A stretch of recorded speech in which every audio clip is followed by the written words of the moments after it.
چی قدر بزرگ است خدا، در عرش قوت بالا بر همه.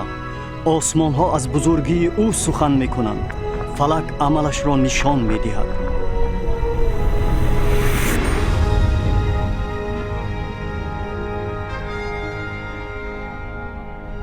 روز بر روز سخن می گویند، شب تا شب او را مشهور می کنند. در آفریدن آسمان ها خدا زمین را نیز آفرید و آدم را از خاک ساخته بر او نفسی حیات دمید.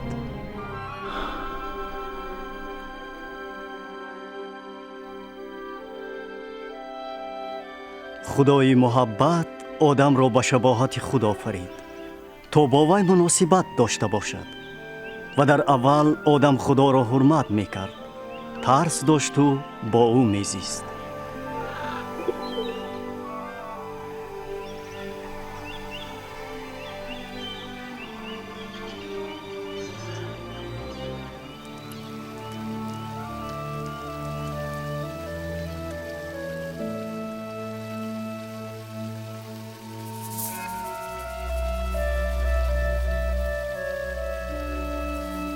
این تا آن روز دوام کرد که شیطان آدم را وسوسه نمود تا میوه من شده را خورد و با این ضد خدا عصیان نموده به راه خود رفت.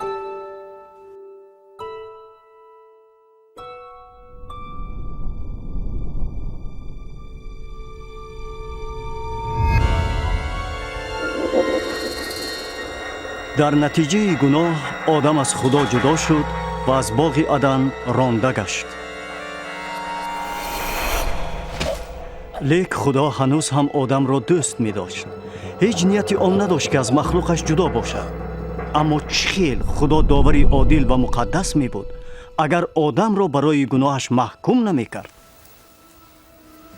خدا در کتاب مقدس خود نقشه نجات عالم را از روز داوری آشکار می نماید. یکی از اولین کسانی که این نقشه را عیان دید ابراهیم بود.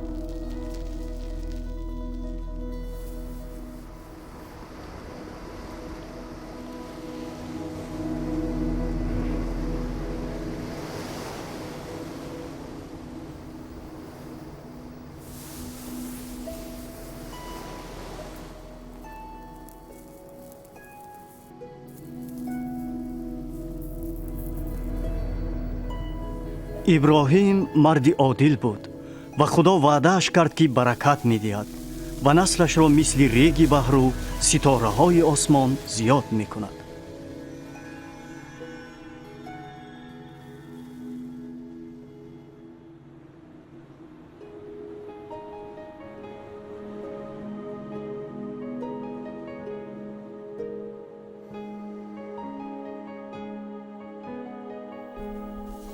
برای سنجش اطاعت خدا به ابراهیم گفت که پسرش را چون قربانی تقدیم نماید.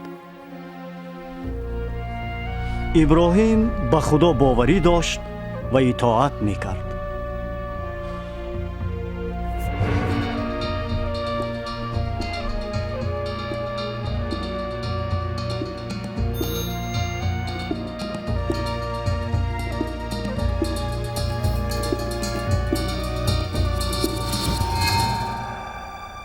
لیک چون او کارد برداشت که پسر را کشد، فرشته خدا باز داشتش.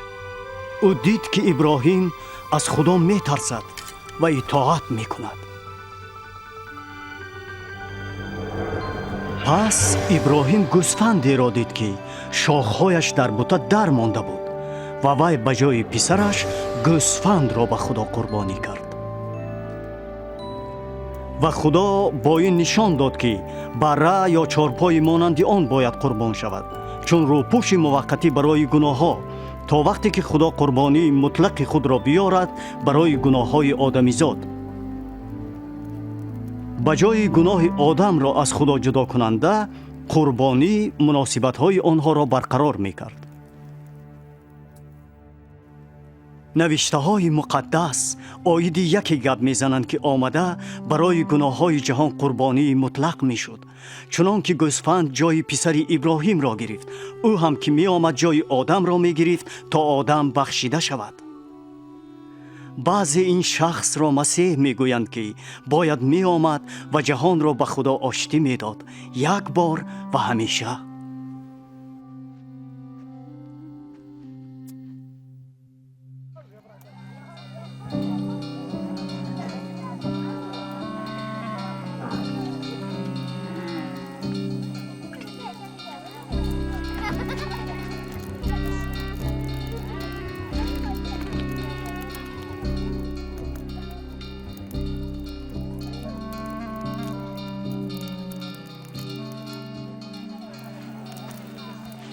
پیغمبران بسیار چیزها را آیید مسیح صدها سال پیش از آمدن او انیق گفتند. پیغمبر اشعیا پیشگویی کرد که تولید او معجزوی می شود. باکره آبستن شده کودک تولید می کرد که آن از جهت روحانی پسر خدا نامیده می شد. پیغمبر میکا پیشگویی کرد که مسیح در بیت لحم تولد می شود. زکریا پیشگویی کرد که او سوار خر به یروشلیم می درآید و یهودا یکی از پیروانش به او خیانت می کند. اشعیا پیشگویی کرده است که وقتی مسیح آید چی کارها می کند. مسح شده خداوند به کمبغلان خبر خوش می آرد، دل شکستگان را تسلی می دهد، به بندیان آزادی می آرد و اعلان می کند که وقت نجات خدا به آدمان رسیده است. مسیح کی بود؟ در عصر اول پیغمبری آمد که نامش عیسی بود. برخی فکر کردند او همانی بود که پیغمبران دربارش گپ زده بودند. آیا چنین بودنش ممکن بود؟ آیا حیات او پیشگویی ها را اجرا نمود؟ آیا عیسی از پیغمبر زیادتر بود؟ اینک حیات او در اساس حسابات های شاهدانی به چشم دیده چنان که در کتاب مقدس نوشته شده است. صنعتکاری در نقش عیسی بازی می کند، هرچند که یگان صنعتکار نمی ارزد در این نقش بازی کند تا که ما توانیم حیات عیسی را فهمیم و از آن بهره بریم.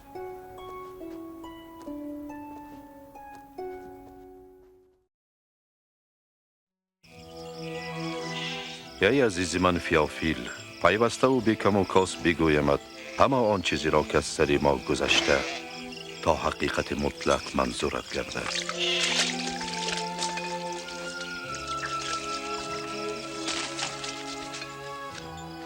در آن ایام که قیصر اوگوست شاهنشاهی روم بودی و ایراد بزرگ شاه یهودان، خدا حضرت جبرائیل را به ناصره نزد دوشیزه پاک دامن فرستاد. نام آن دوشیزه مریم بود.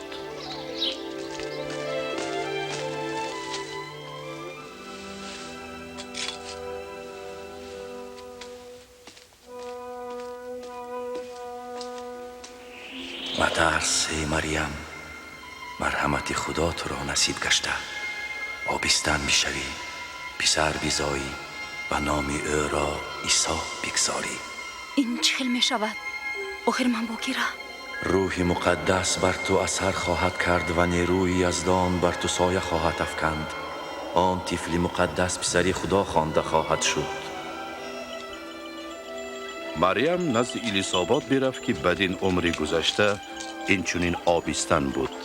الیسابات، مریم، خواهر جان مریم، تو فرخنده ترین زن هستی. طفلت نیز فرخنده خواهد بود، زیرا چه آوازت بشنیدم در بطن این طفل من هم به رقص آمد. من ستایش کنم خدا را. از شادی تجلی خدای نجات بخش روحم شاد شد، زیرا من بد اولادان پرستیشم کنند.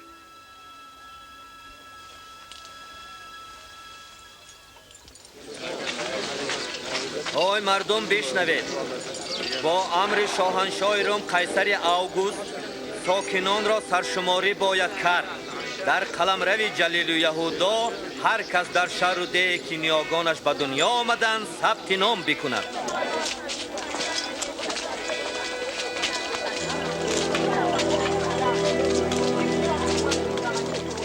و مریم به ویفله یهودیه برفت تا که با نامزدی خود یوسف ثبت نام بکند.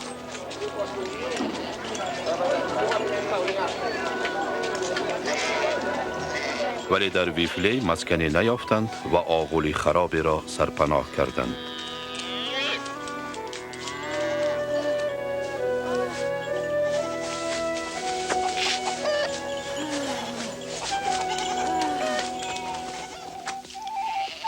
در آن قلمرو شوبانها بودند و رمه به چرا می بردند. شب فرشته خداوند آنان را منظور شد و نور یزدانی سرشتشان را منور کرد. امشب در شهر داوود نجات بخشی شما عیسی خدا تولید شد.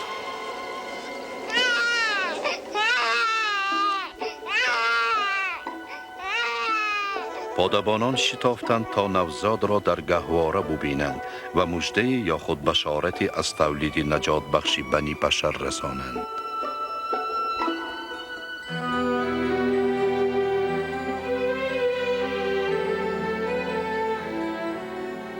و هفته پس چون وقتی ختنه طفل فرا رسید به او عیسی نام دادند و مریم و یوسف به اورشلیم بردندش تا به یزدان بازرس بکنند.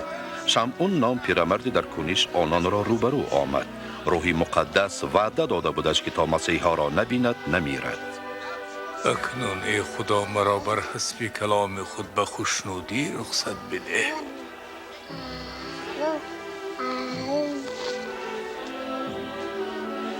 چون که دیدم نجات بخشی بشر را، این طفل برگزیده خداست. به امان خدا.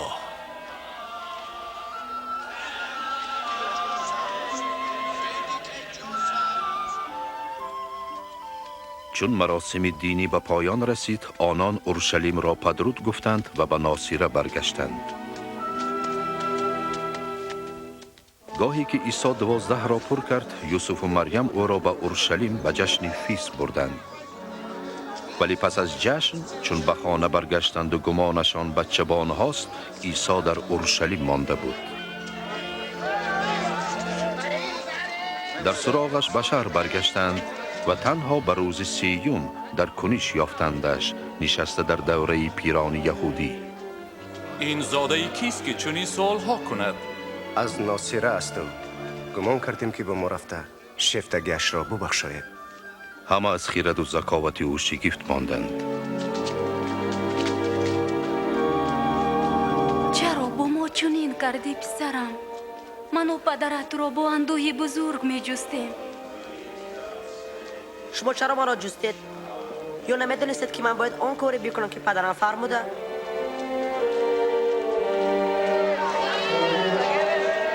عیسی با ایشان به ناصره برگشت، بزرگ شد و با خیرت و ارزنده مهر خدا و بشر گشت.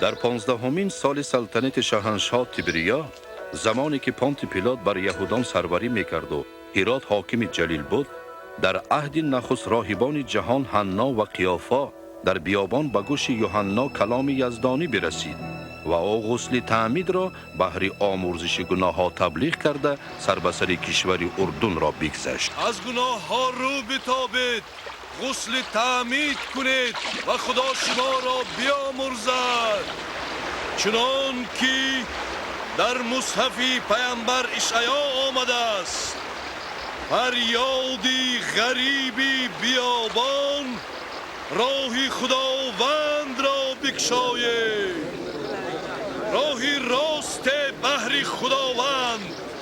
هر وادی باید انباشته، هر کوه و هر تل باید پست گردد، هر کجی راست و هر ناهمواری هموار گردد. هر انسان نجات خدا را ببیند. و ما چی میفرمایی که بکنیم؟ بگوی که آخر ما شما باید چی یک کنیم؟ تود افعیانید. چی میخوای از ما؟ و ما چی میفرمایی که بکنیم؟ اگر تو دو پیرهن داری، یکی اش را به گدای اوریان بده، وگر نان داری به گشنه بده. ای بزرگوار، ما که خراج میستانیم چی کنیم؟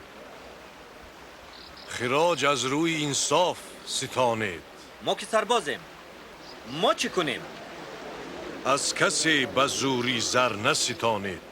زینهار به کسی تهمت نزنید. به مزد خود قناعت بکنید.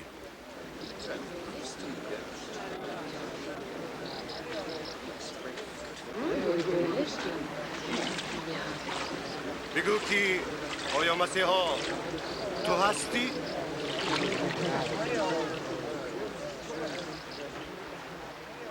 من به آب غسل تعمید می دهم، ولی کسی می آید بسی بزرگتر از من که من ارزنده نیستم به یک ناخونی پای او به بستن بند پاپوشش و او شما را غسل تعمید دهد به روح مقدس و آتش. او به یک باد دادن غربال همه خیرمند پاک گرداند و همه گندم در انبار خود ذخیره نماید.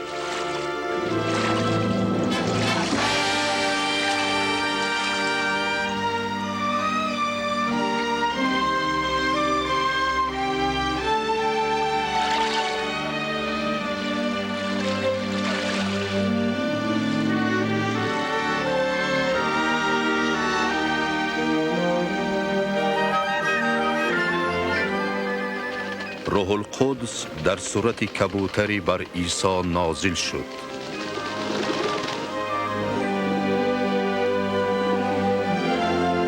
و آواز از عرش به گوشش رسید که تو پسری حبیبی من هستی، من با تو خوشنودم.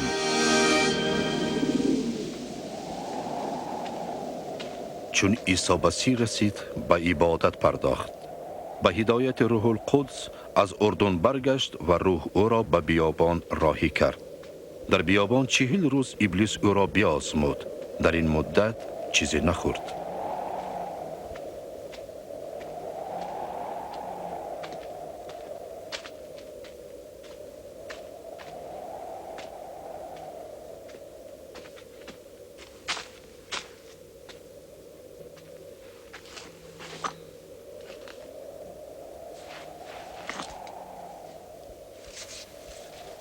و ابلیس بگفتش: اگر تو پسر خدا باشی این سنگ را بگو نان شود.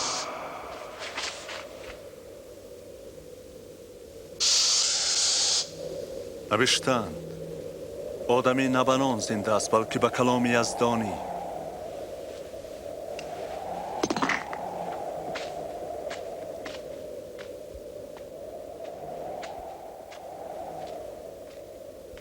و آنگاه ابلیس بالای کوهش ببرد و در وهله همه اقلیم جهان را منظورش کرد. بر همه کشورها تو را پادشاهی بدهم، چون که همه اقلیم دنیا مال منت و به هر کی بخواهم ببخشم. همه از آن تو خواهد شد اگر به من سجده کنی. نوشتند که به خداوند خود سجده بکن و تنها به او عبادت نما.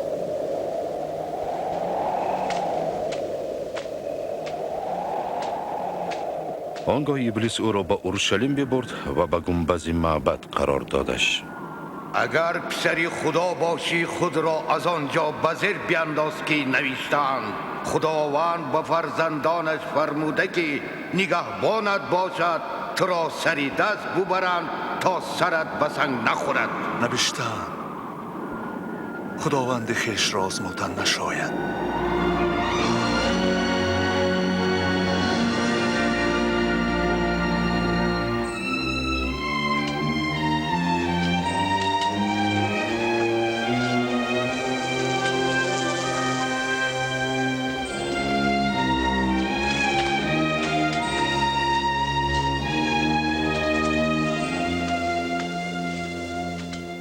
اینک عیسی به ناصره برگشت و آنجا بزرگ شد.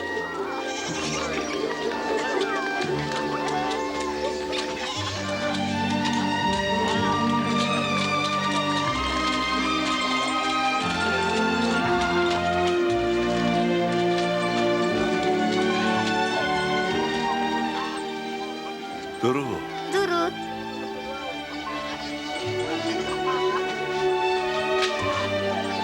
روز شنبه عیسی چون همیشه به کنیشت برفت.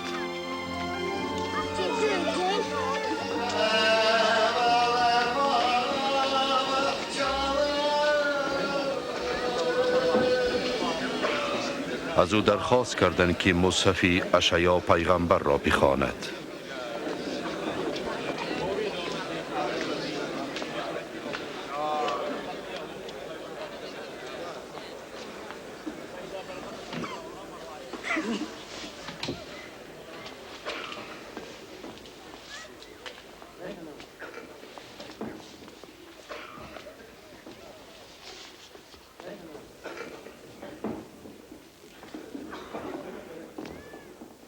روح خداوند در وجود من است، زیرا مرا مست کرد تا فقیران را بشارت دهم، به اسیران آزادی بخشم، به کوران دو دیده بینا، همه مظلومان را از ظلم رها کنم و موعظه کنم که روز نجات یزدانی رسیده.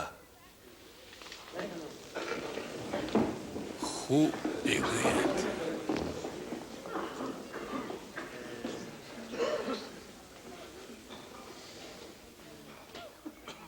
آن مصحف اکنون مستجاب شد وقتی که من قرائت داشتم. مصحف مستجاب شد؟ آخر تنها مسیح میتواند ایجاز بکند. چطور؟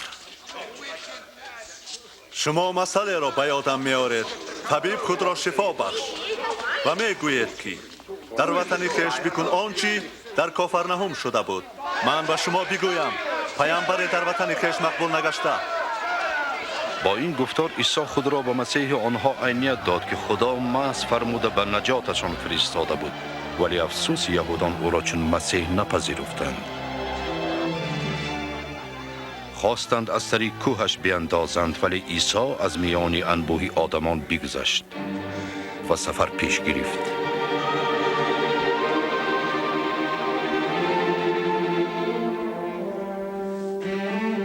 و به شهر کافرنهم جلیل رسید.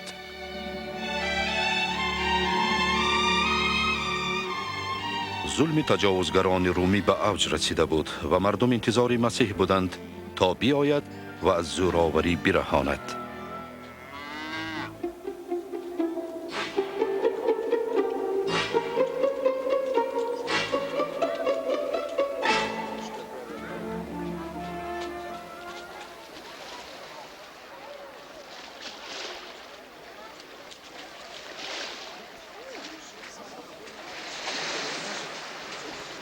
درود به تو. بیشبه. زورق مرا میبردارد شمعون؟ میبردارد. او مگر ما را ترک میکند؟ بگو با ما یگون چیز بگو. اندرس بده. سخنی بگو ای حضرت.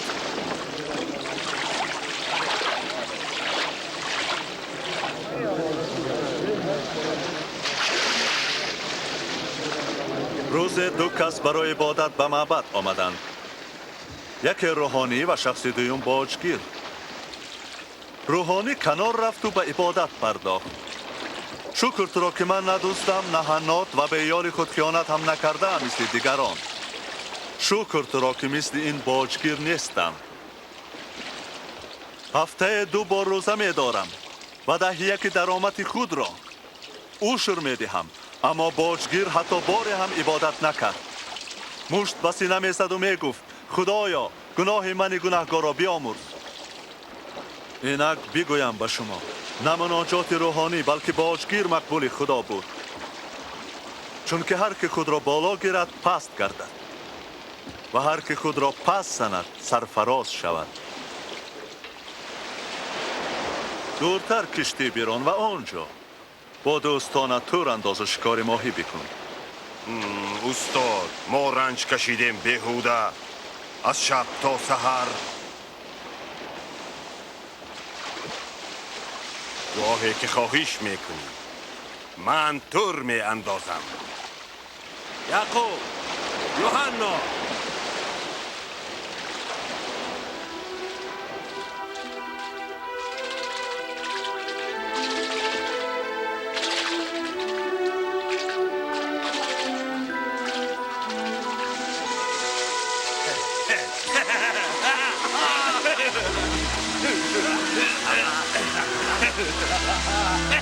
یوحنا، یعقوب، نورکی خود این سو بیرانید. توری ما رو میکشید. زود باشید. ما را در غفلت مانده گرفتار کردند.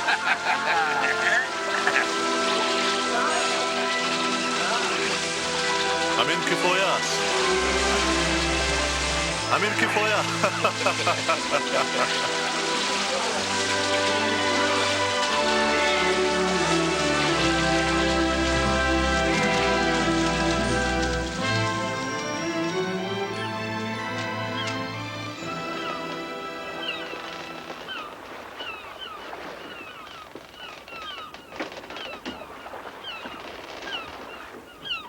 خداوندا مرا بگذار. از من گناه بگذشت. تو مین بد دل آدمی به دست آری.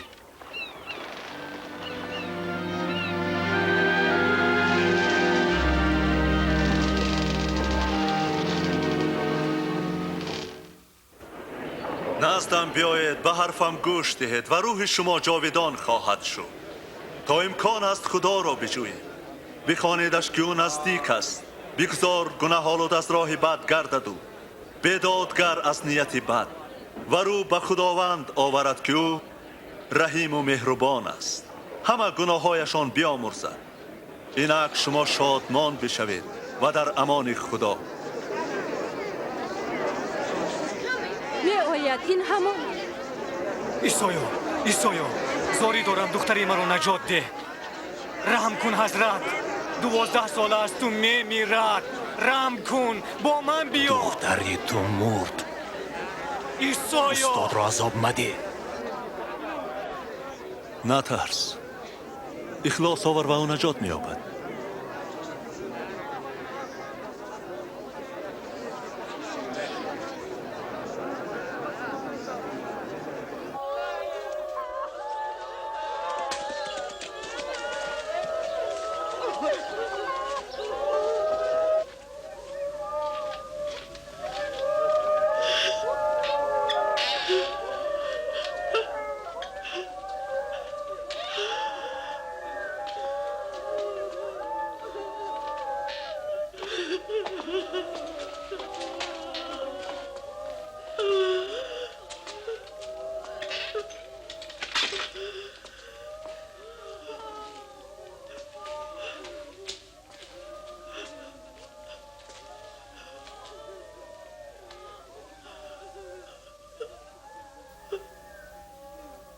اشک مریزان، او نمرده، تنها خفته است.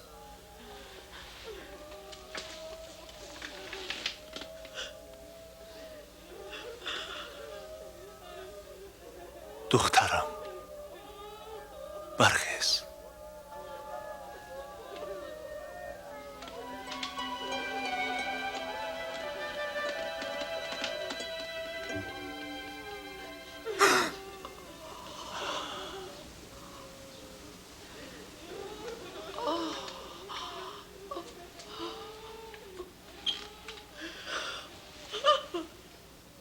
چیزی خوردنی بدهید، لیکن با کسی این واقعه را نگویید.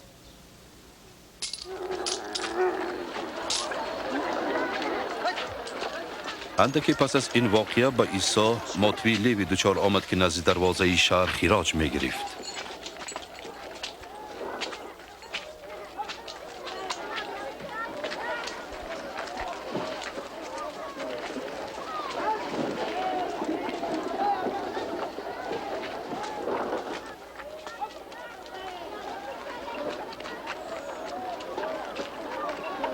با من بیا.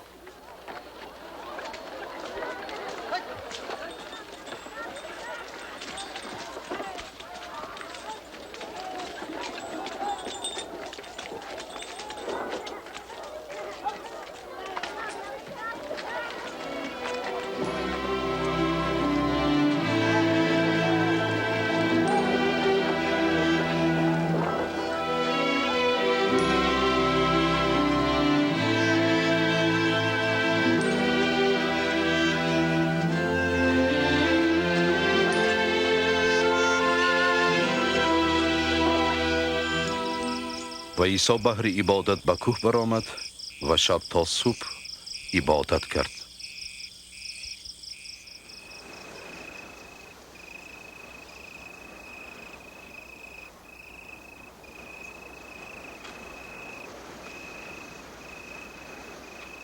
چون روز شد او 12 شاگرد برگزیده خویش را که حواریانشان خوانده بود درود گفت.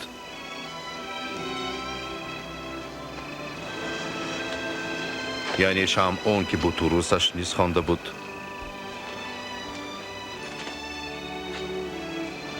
و برادری شمعون اندوس، یعقوب،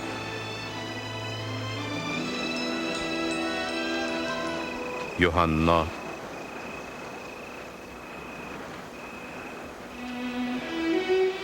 فیلیپوس،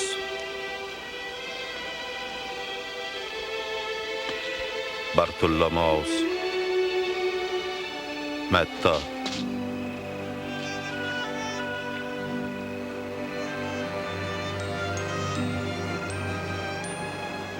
و توما، یعقوب پوری خلارا و شمعون معروف به غیور، یهودای برادر یعقوب و یهودای اسخریوتی که به مسیحا خیانت بکند.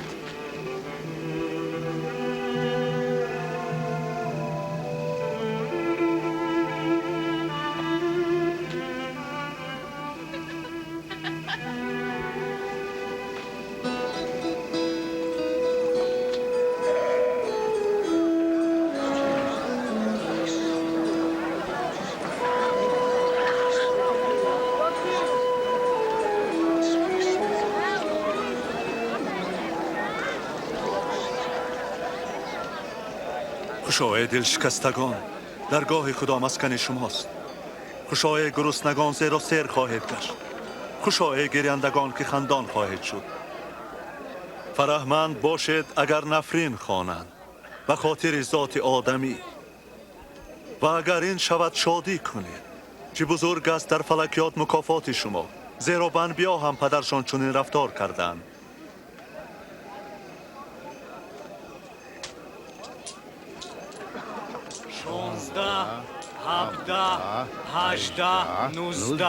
همه دارایم همین. یعنی چی؟ این از وای ثروت بر من. شما دارایان امروزکی تسلای خود را یافته.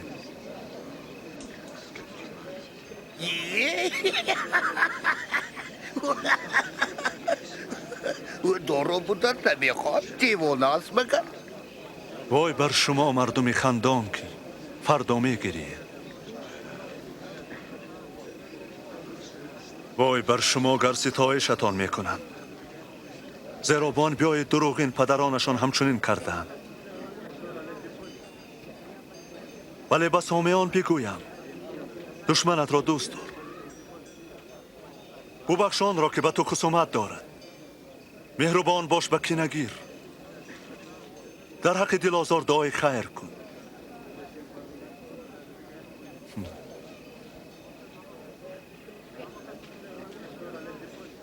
اگر به یک پهلوی روی تو زنند،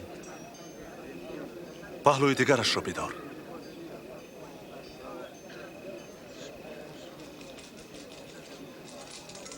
اگر جامعه تو را ستانند، پیراهنت را نیز بده و محتاجان صدقات بده. اگر مال تو را بستانند، هرگز گشته مگیر.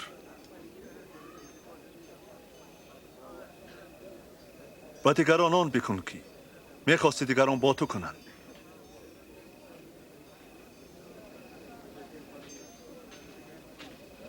ای که فقط دوستداران خود را دوست داری، چه امیدی فرحمندی داری؟ گناهکاران نیز دوستداران خود را دوست دارند. اگر تنها به نکوکاران نیکی کنی، چرا امیدوار نیایش هستی؟ حتی گناهکاران چنین کنند. چه خیل با او صحبت میکند؟ چون به او میرسد. چی زشته.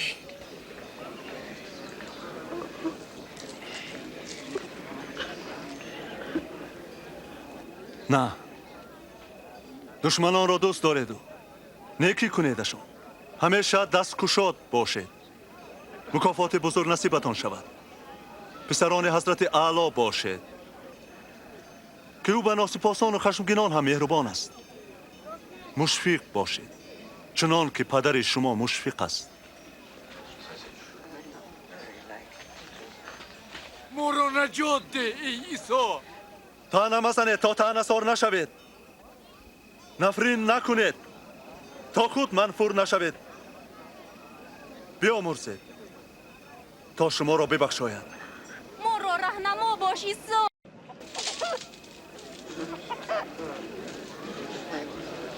سخی باش که رزق تو افزاید، زیرا رزق تو را به میزان تو بسنجند.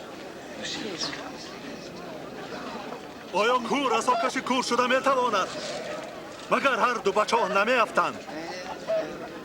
و چرا تو خسه را در چشم برادری خود میبینی ولی چوب را در چشم خود نه؟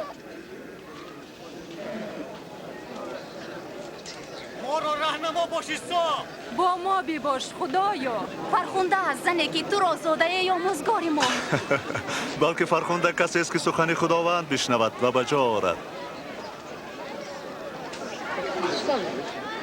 کاش چنین آدم ها بسیار باشند. به گمان تو او مسیح است؟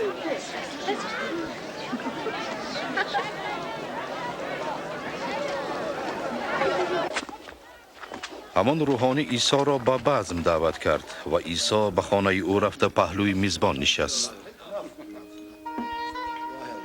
گوباشو بیروید. بیروید. بس است. بیروید. کجایی باشد شوخی میکنم. چی میکرده باشد اینجا؟ نمیدانم.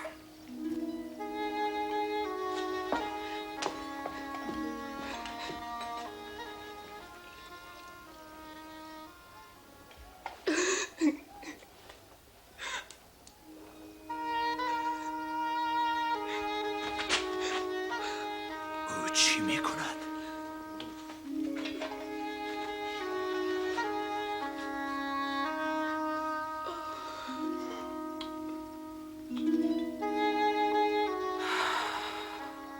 اگر او در حقیقت پیغمبر می بود میدونست که این چیزن او را لمس کند. میدونست که به چی گناه آلوده است او. من میدانم که است توی شمعون. حالا مرا بشنو. دو کس از سودخوری قرض گرفتند. یکی 500 دینار دیگری 50 دینار. اما پرداخته نتوانستند و قرضده هر دو را بخشید. کی بیشتر به قرضده مهر بسته است؟ گمان میکنم آن که از قرض بیشتری رها شد. راست گفتی. به او بنگر. به خانه تو آمدم و بهر پاشستنم آب ندادی.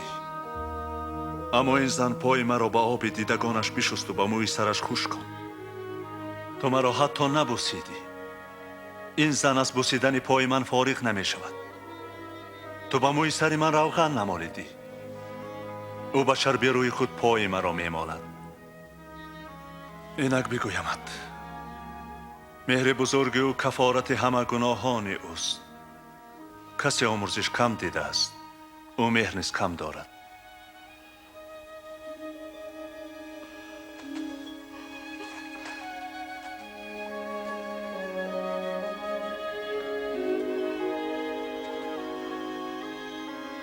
گناهانت آمرزیده شد. اعتقاد تو را نجات داد. برو. من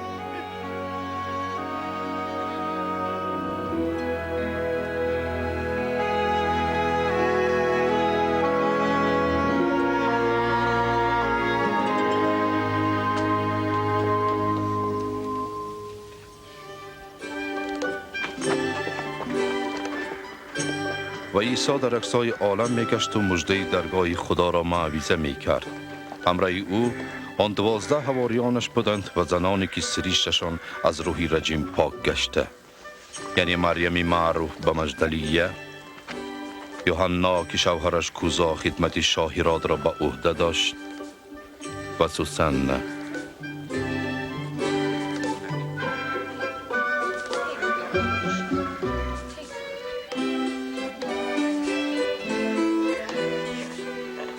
شاه هرات یوحنای تعمیدگر را به زندان انداخت، زیرا او شاه را برای به زن برادر خود ازدواج کردن ملامت نموده بود. یکی از شاگردان یوحنا به زندان آمد و قصه عیسی را بگفت. خوب، چون به دروازه شهر نوین رسیدیم، جنازه را دیدیم. پسر یگانه بیوزن مرده بود. عیسی این را بدید و دلری شد. نزدیکی تابوت آمد و لمس کرد و گفت: برخیز ای جوان. جوان احیا شد و عیسی او را به مادرش بداد.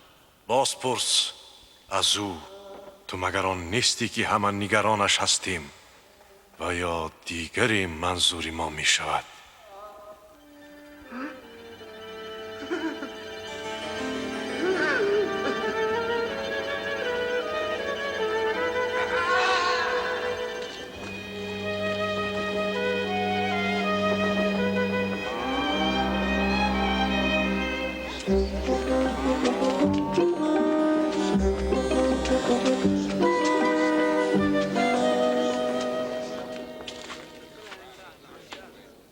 استاد،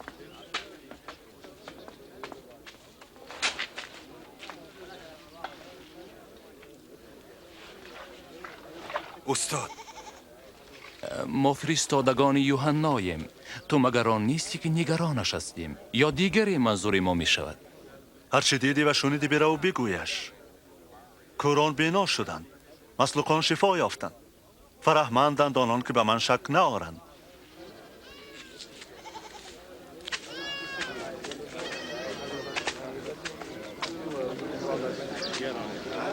مرا بردار سر کتفت چنان.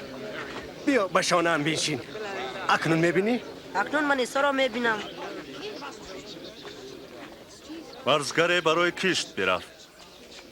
وقتی که تخم کاشت، برخی از دانه ها روی راه افتاد و پامال شد. مرغان هوا بخوردند. برخی دیگری دانه ها و سنگلاخ افتاده بر رستن رویدند و از بیابی خوش شدند. برخی که در میان خار افتاده بود بیرست، اما خارش خفگیر کرد.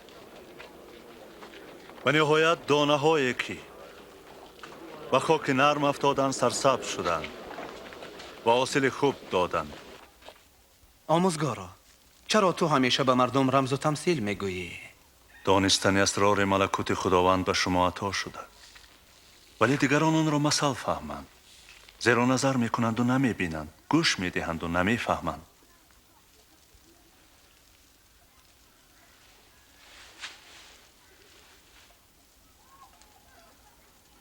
اینک معنی مثل: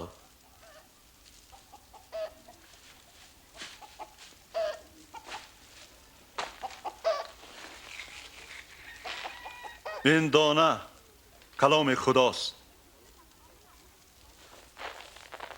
دانه های روی راه افتاده آنانند که میشنوند، ولی ابلیس سخنان خدا را از دلشان میرباید تا مبادا ایمان آرند و نجات یابند.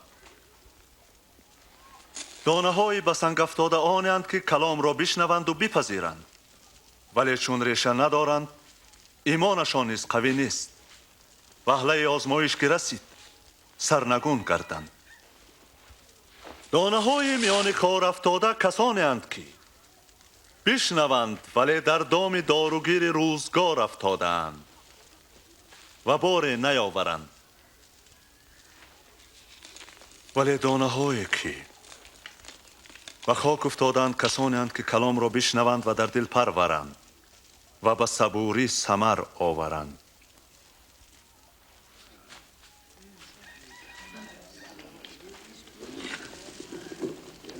کسی شمع فروزان به کف دست نپوشاند و پنهان نکند، بلکه به شمعدان بگذارد تا که آیندگان روشنی بینند.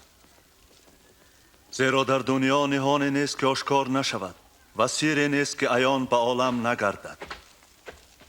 از این رو ناظر و سامع باشید، زیرا رزق رازق بیشتر خواهد شد. آن که رزق ندارد از دارایی پنداشته خود هم محروم می شود. استاد، مادر و برادران تو را انتظارند. به بازدید آمدند. مادر و برادر مرا کسی از حرف خداوند بشنود و فرمانش برد.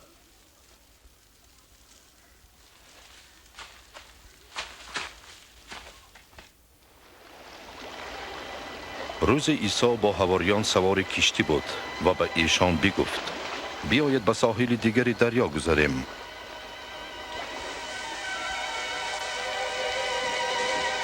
وقتی شناور شدند عیسی را خواب برد.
کو اعتقاد شما؟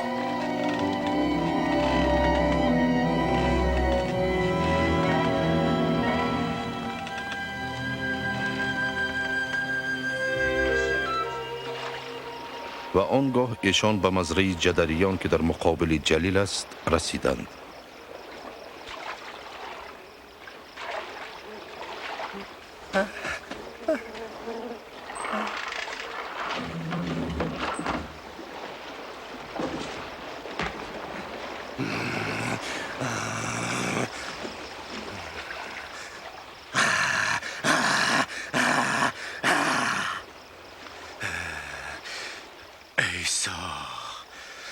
ای پسر پروردگار، تو از من چی میخواهی؟ التجا دارم، عذابم مده. نام تو چیست؟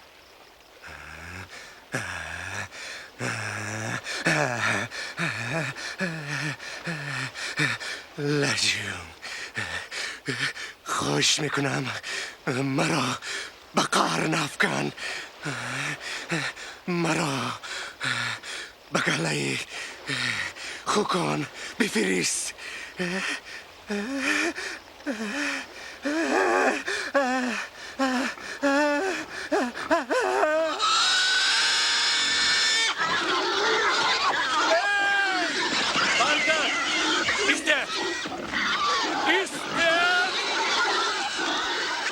و دیوها آن مرد را رها کردند و به خوکان وارد شدند.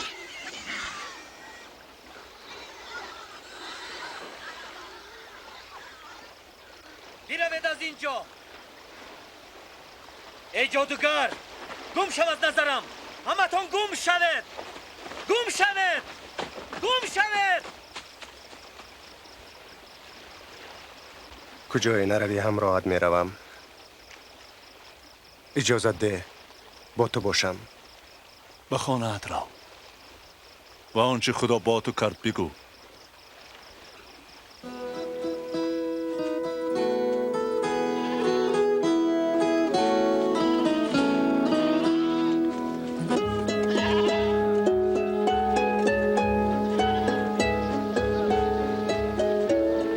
عیسی با شاگردانش ترک اینجا کردند و جانب بیت سیدا را سپار گشتند.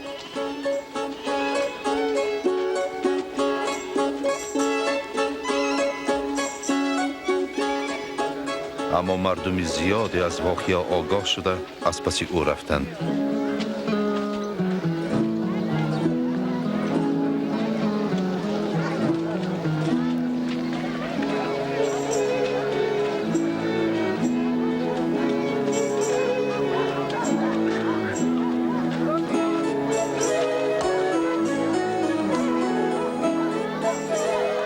نزدیکی شام شمعون چنین گفت: استاد، مردم را رخصتی رفتنده.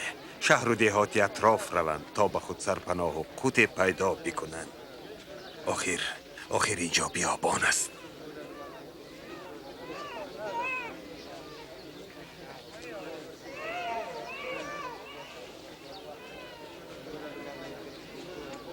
قوت خیش را با ایشان ببینید. اما دارای ما 5 نان و 2 ماهی است.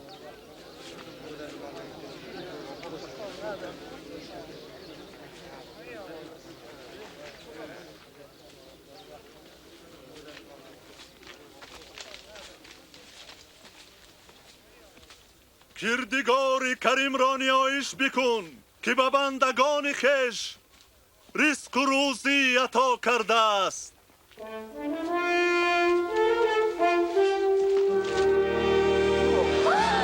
معجزه! باورم نمی آید.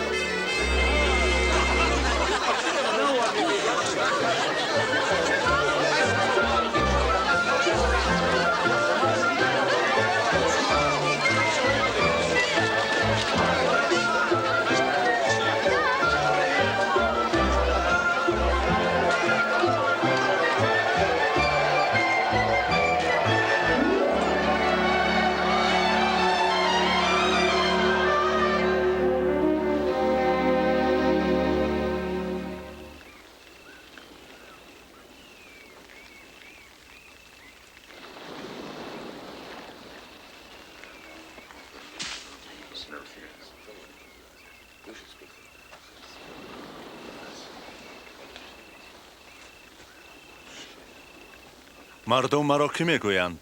یکی گوید که تو یوحنای تعمیدگر، دیگری تو را الیاس میپندارد، سیومی گوید که تو پیامبری پیشین هستی و احیا شده ای. ولی شما چی؟ شما چی خیال دارید؟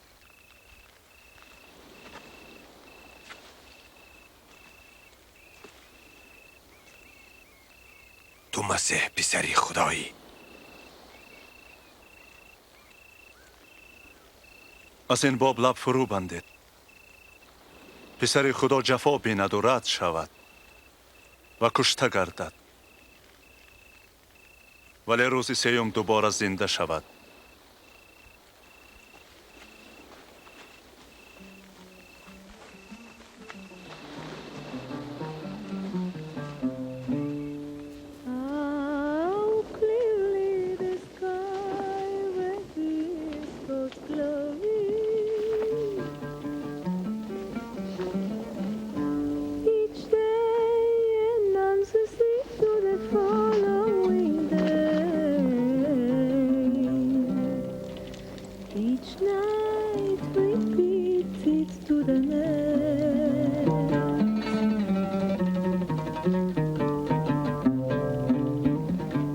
اکنون کی با من می رود؟ من از پس تو می روم استاد. تنها اجازت بده اول با خاندانم ودا بکنم. آن که عزم کشتن کرد و قفا نگریست در ملکوت خداوند از او سودی نیست. هر که با من می رود خیش را فراموش باید کند و من ایمان آورید و پیروم باشید.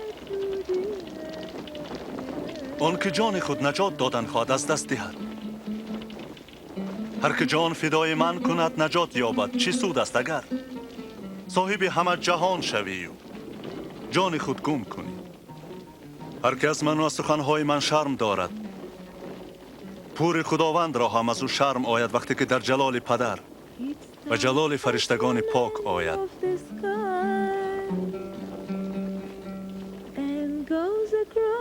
برخی از شما تا ملکوت خدا را نبیند این دنیا را پدرود نگوید.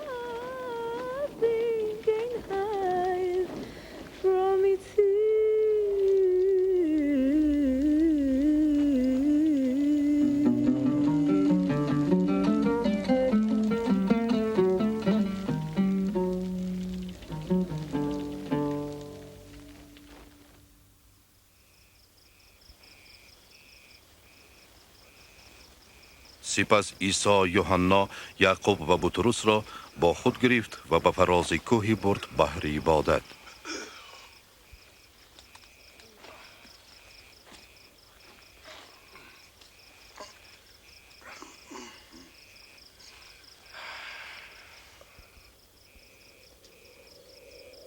و گاهی دعا کرد رنگ جبینش دیگر شد و پیراهنش رنگ رخشنده نقره گرفت.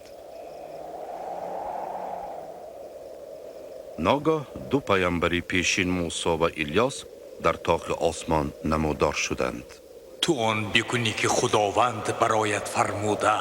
تو در اورشلیم بمیری.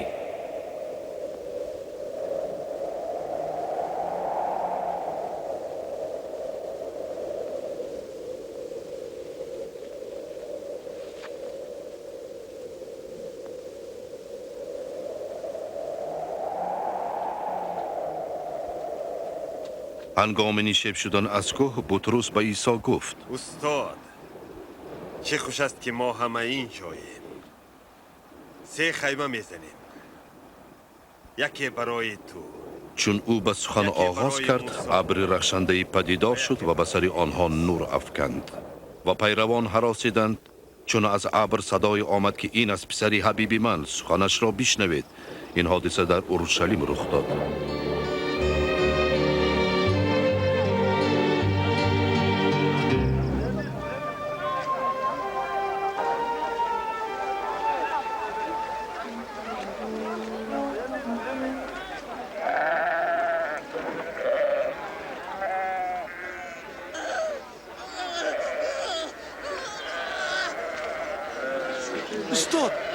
استاد به پسری من شفا عطا کن، نجاتش ده.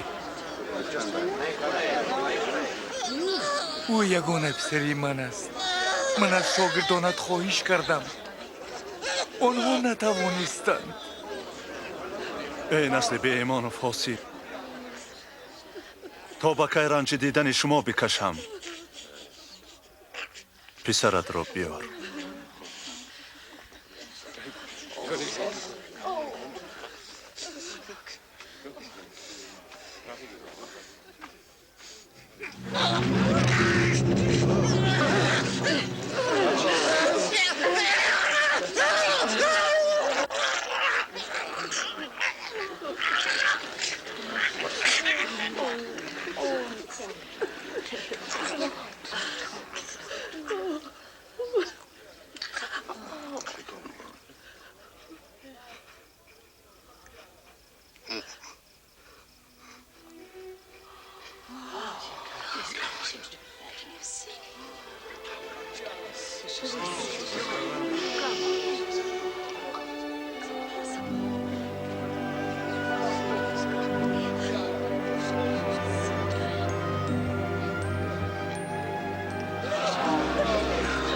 حتی زخم رویش تازه شد.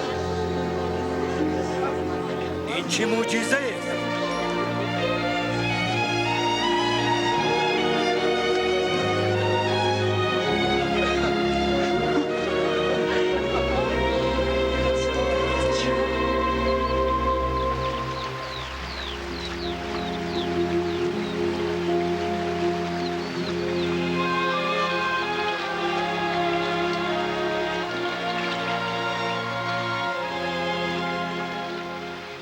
به ما طریق عبادت بیاموز چنان که یحیی آموخته بود. چون این دعا بگویید: ای پدر ما که در افلاکی، نام تو مقدس و ملکوت تو سایه افکن به سر ما باد. اراده تو در زمین و آسمان پاینده باد. گناه ما بیامرز که ما هم قرضداران خود ببخشاییم. ما را به وسوسه نفس نانداز و از شر شریر برهان.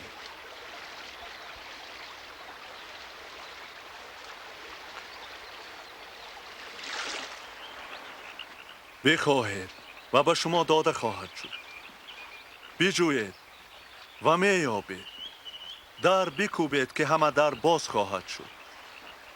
زیرا هر طلبنده بگیرد، هر جوینده بیابد و در باز گردد بروی آن که در بکوب.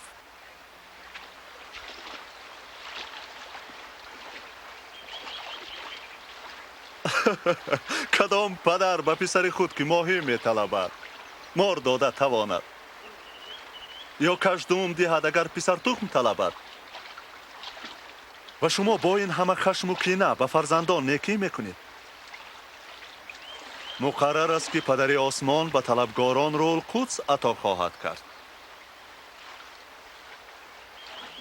از این رو در غم آن نباشد که روزتان به چه روزی بگذرد.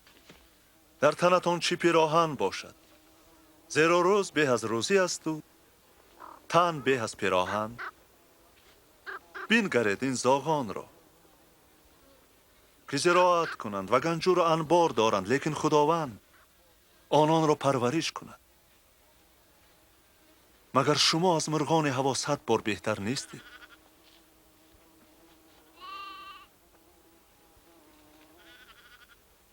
کدام از شما هرچند بخواست قامت خود با نیمجا بالا کرد؟ شما که چنین ناتوانید آرزوهای باطل چی کنید؟ نگرید این سوسنها را چه زیبایند. آنها زحمت نمی کشند. حتی سلیمان با همه شهرت مثل اینها زیبا نپوشیده. اگر خدا سبزه را که امروز در چمن است و فردا در تنور چنین آراست، شما را هرگز چنین اوریان نخواهد داشت. ای سست ایمانان، ایمانمان را بیفزای. اگر ایمان شما یک ارزن می بود، بدین نخل می توانستید گفتن که خود را از ریشه برکن به دریا افکن، او امر شما به جا می آورد.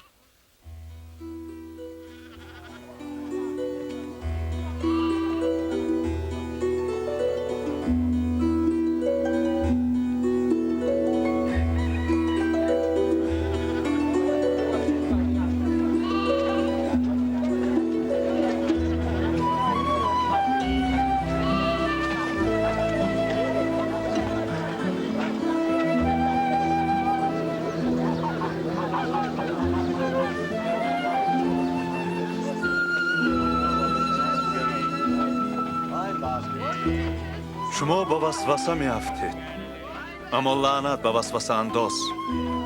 به گردنی و سنگ بسته به بحر انداختن بهتر است از دیدن آن که او چنین کودک را به هوس گناه می آورد. ملکوت خدا چرا ماند؟ و مثل آن چنین است: انسان دانه خردل را بگیرد و به دشت بنشاند. آن دانه درخت بزرگ شود و در شاخه هایش مرغان آشیانه سازند. چی ها میگوید او نمیفهمم. چرا تو از باجگیران و پسیرشتانی دیگر حذر نمی کنی؟ به طبیب نه سالم بلکه مریض احتیاج دارد. من آمدم که پرسای آن را سری توبه بیارم، بلکه گمراهان را.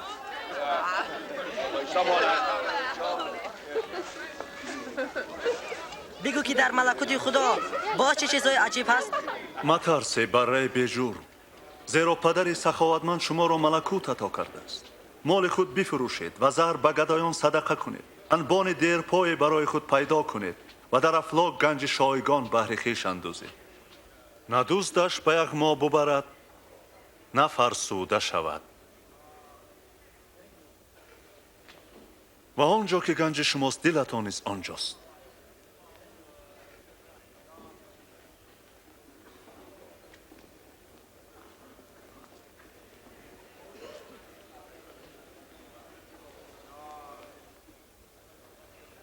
ای زن، شاد باش که درد تو درمان می شود.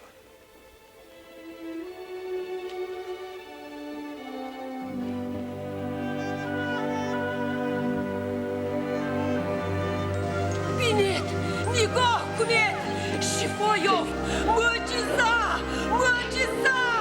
درمان یافت. زنا، بگویم آسمان را پروردگار، 18 سال آچگار، خدا نگهبانت. 6 روز به ما برایم زحمت داده. یکی از این روزها برای شفاست، فقط روز شنبه نباشد. ایریاکاران، مگر شما روز شنبه بند خر یا برزگاه خود باز نمی کنید و با بشخور نمی برید؟ اما اون دختر ابراهیم را که ابلیس 18 سال بسته بود مگر نبایستی و روز شنبه از بند رهاندن؟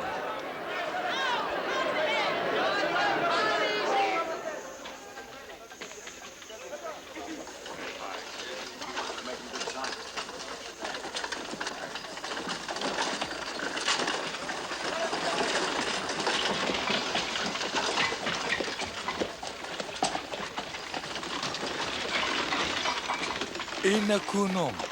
من چی کنم تا عمر جاودان یابم؟ چرا تو مرا نکن میگویی؟ کسی نکن نیست بجز خداوند. احکام را میدانی.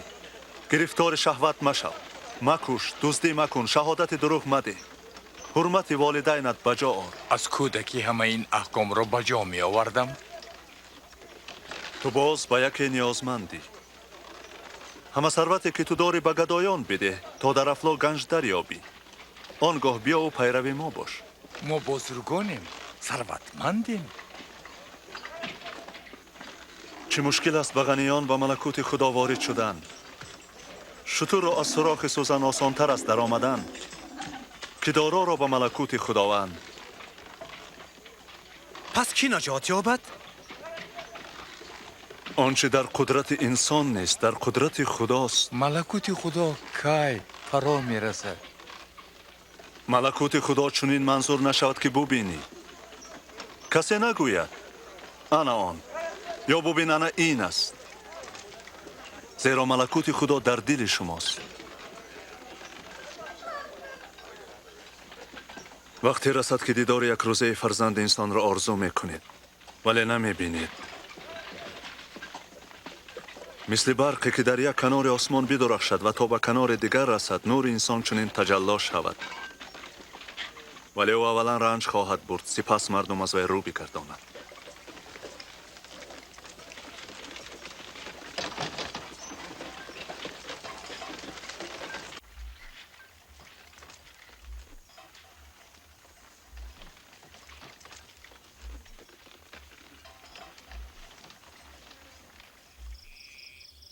ولی آسانتر است نابود شدن زمین و افلاک از آن که حتی یک ذره فرموده خدا کاسته شود. بس شاهان و پیامبران خواستار دیدن آن بودند که شما میبینید و میشنوید ولی ندیدند و نشنیدند. ما چی کنیم؟ مصحف چی میگوید؟ تو چونش میفهمی؟ دوستدار خدا باش، از دل و جان با همه نیروی جسم و هوش خود و نزدیکی خود را چون خیشتن دوست دار. تو راست میگویی، آن بکن و زنده مانی. نزدیک من کیست؟ البته نه آن سربازان. قیصر کیست؟ مرد از اورشلیم یاریحو میرفت که راهزنان زده ابگارش کردند، لباسش بگرفتند، نیمه جان سر راه ماندند. راهب از آن راه میگذشت، او را بدید ولی باز نایستاد. از همان راه لیویت از کنیشت می آمد و افتاده نگاه افکند و به راه خود برفت. تنها یک سمری نزد آن مجروح آمد، دلش به حال او بسوخت. سمری به زخمهای او مرهم گذاشت، به خر خود سوار کرد و به رباطش آورد. شب تا صبح بیماربانی نمود و گاه رفتن به صاحب رباط 2 دینار داد و فرمودش تا مجروح را نگاه بین کند. گفتش که چو برگشتم هر چی صرف کرده باز دهمت.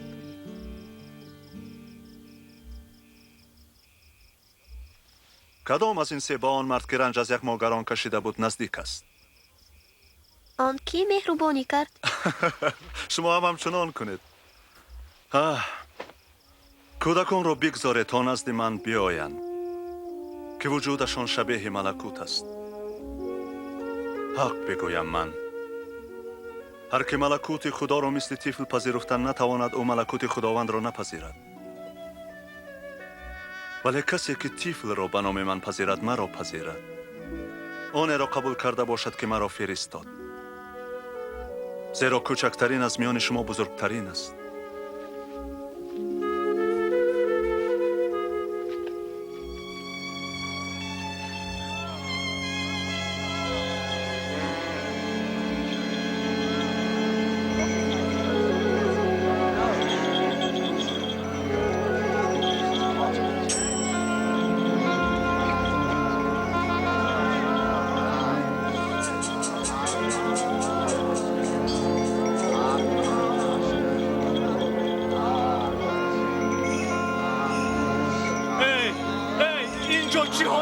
عیسی ناصره حالا از اینجا گذشت.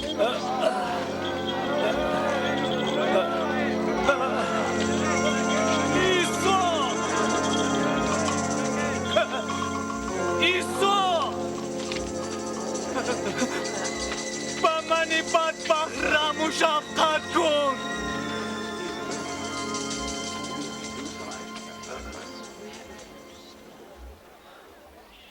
تو از من چی تمنا داری؟ مرا بینا بکن.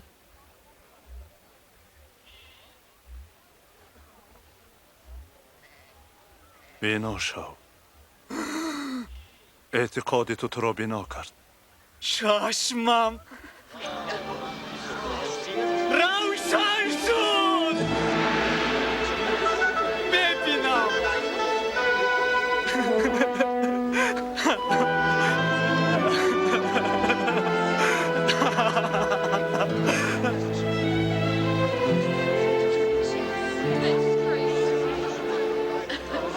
و عیسی به اورشلیم راهی شد و همه جا او را ازدحام بزرگ مردم پذیرا می شد. آدمان خواهش می کردند که راه نجات را بنماید و از ملکوت خدا بیشتر واقف گرداند. خداوندا، آموزگارا، نجاتم ده. این آدم پیغمبری برحق است.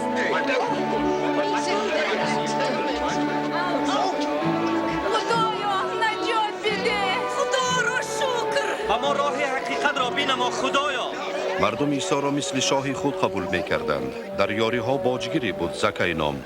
او که در آرزوی دیدن عیسی بود به درخت برآمد تا او را خوبتر ببیند. باجگیر است. زودتر آی زکای.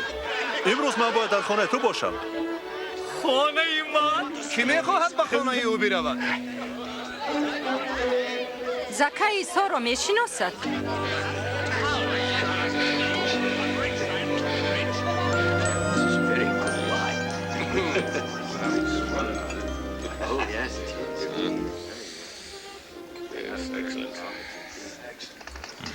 گوش کنید.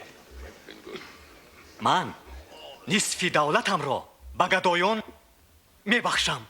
اگر از کسی ناحق ستانده باشم 4 برابر میگردانم.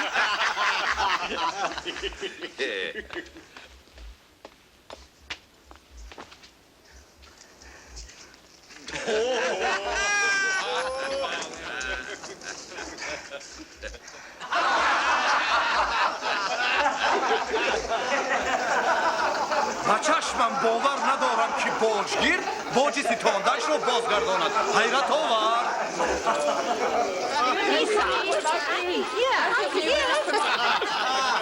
امروز مژده نجات به این خانه رسید، چون که او این چونین پسر ابراهیم است، پسر انسان تلف شده را نجات داد.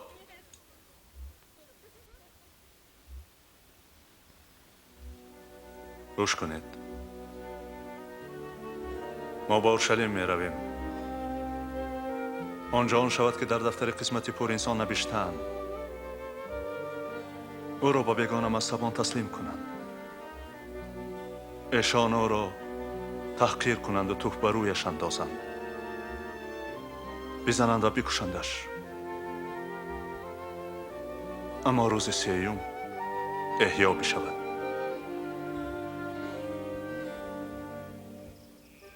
عیسی هرچند میدانست که برای گناههای آدمی کشته خواهد شد، به اورشلیم رهسپار شد. سرتاسر راه عیسی را مردم پذیرا می شدند، از آمده شادی می کردند و او را شاه خود می خواندند.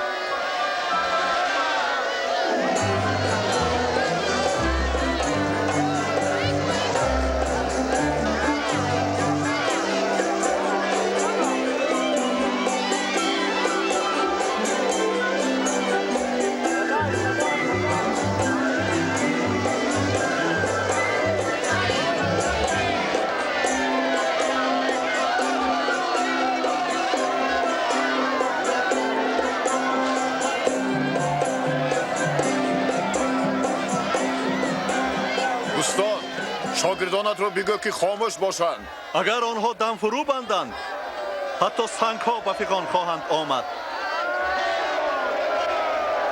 سرفراز باش، تندرست باش.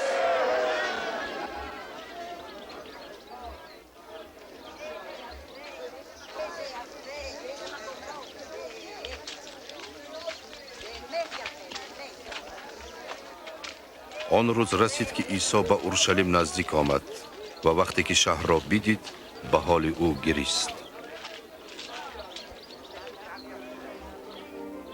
ای کاش در این ساعت مخوف تو دانستی که امید آسایشت از کجاست. هیهات که چشم تو کور است، روز برسد که دشمنانت گرد تو سنگرها بسازند، تو را به تنگ آورند و خرابت سازند. کودکانت را بکشند و تو را به خاک یکسان بکنند، زیرا تو وقت تفقد خود را ندانستی.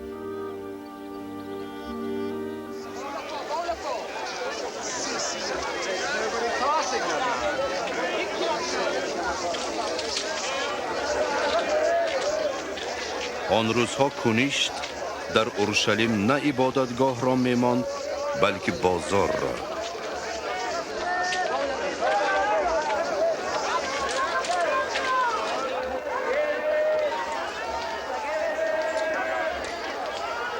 یازده، دوازده، سیزده، چهارده، پانزده، شانزده، هفده، هجده، نوزده، بیست، بیست و یک، بیست و دو، بیست و سه، بیست و چهار، بیست و پنج، بیست و شش، بیست و هفت، بیست و هشت، بیست و نه، سی، سی و یک.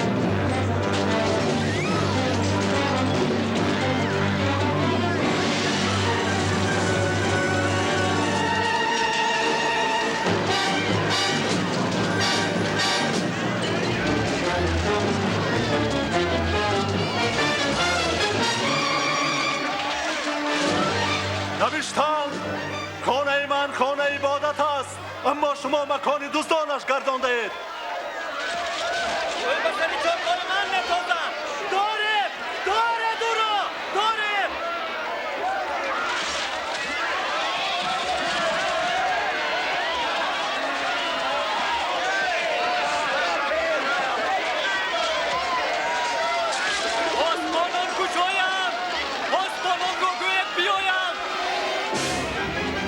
میان اکابر کشور دشمنان عیسی افزودن گرفت، زیرا مردم او را شاهی خود خواندند.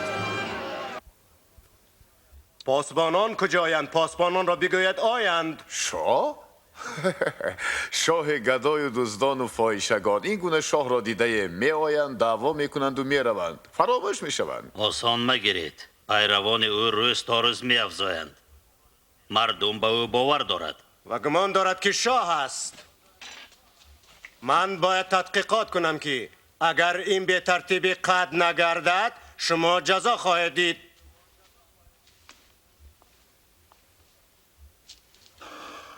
شاید او حق است. تناب این جلیل رو باید کشید. عیسی روحانیان ریاکار و تعلیمات دروغین ایشان را فاش میکرد. پیروان او پیوسته میافزودند، اما این رفتار او آتش خصومت مخالفینش را میافروخت. باری به کنیشت او بیوزن فقیر را بدید که 2 فلوس این بسیار نیست. همش همین. با شما گویم این بیوه فقیر از همه شما بیشتر خیر کرد، چون که اگر دیگران زیادی ثروت عطای خدا کرده باشند، این بینوا هرچی روزی داشت نثار درگاه خداوند کرد. چی حق داری که با ما این همه میگویی؟ کی به تو چنین حقوق داد؟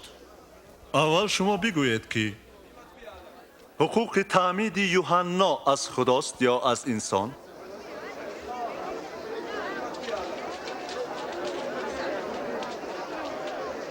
چی بگوییم؟ اگر از خدا گویید پرسد که چرا به یوحنا ایمان ندارید؟ از انسان گویی مردم ما را سنگسار کنند، زیرا امینند که یوحنا پیغمبر است. ما نمیدانیم این حقوق از کجاست. پس من هم نمیگویم که به چه حقوق این همه میکنم.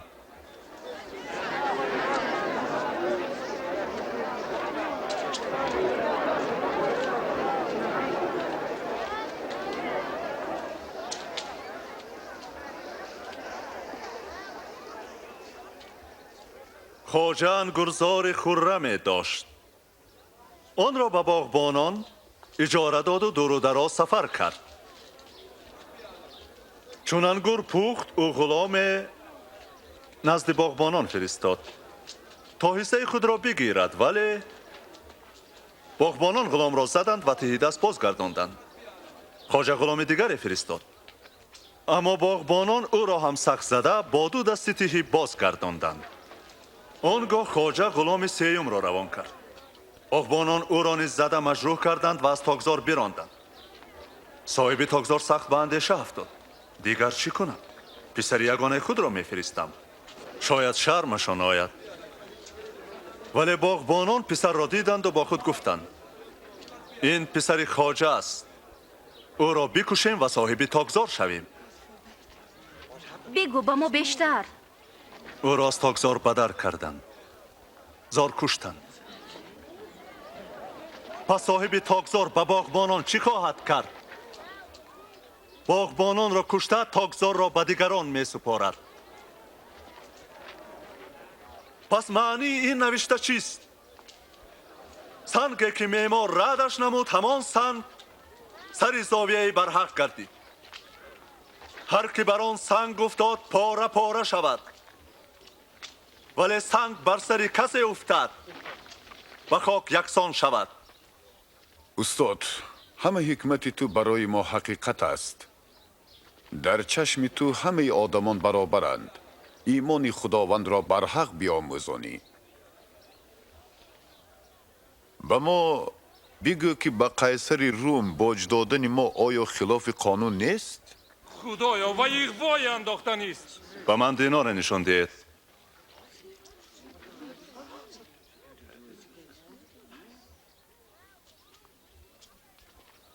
در روی دینار نقش و نام کیست؟ قیصر! پس مال قیصر را به قیصر بدهید و مالی خدا را به خدا. تو چی پاسخ میدی؟ عید فطیر نزدیک می آمد که به عید فیس معروف است.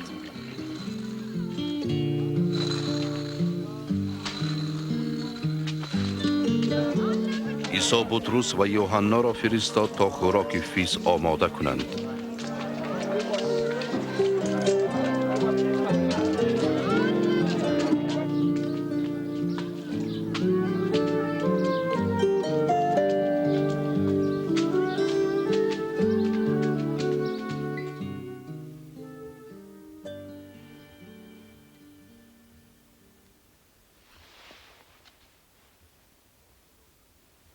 آرزو داشتم که پیش از رنج دیدن با شما خوراک فیس بخورم و شما بگویم تا از می ملکوت خدا صادر نشود آن را نخواهم چشید.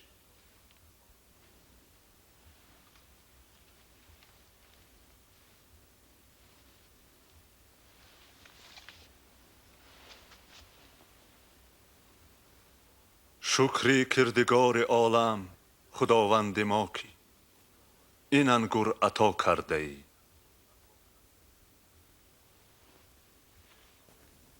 بگیرید و بین خود تقسیم کنید. تا ملکوت خدا فرا نرسد من شربت این میوه را نخواهم آشامید.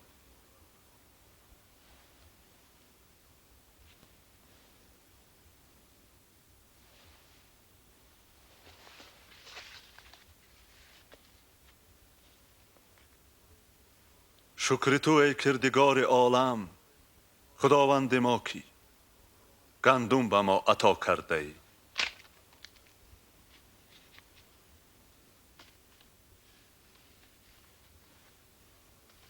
این جسم من برای شما رنج کشد و شکرانه این نعمت مرا یاد کنید.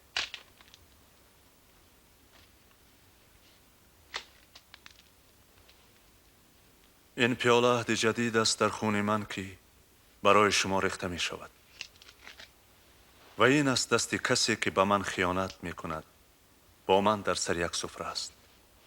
در واقع فرزند انسان با راه برود که خدا در لوح تقدیرش نبشته، لیکن وای بر حال کسی که به خدا خیانت کند. نخواد یا توبه. خدایا خواهین کیست؟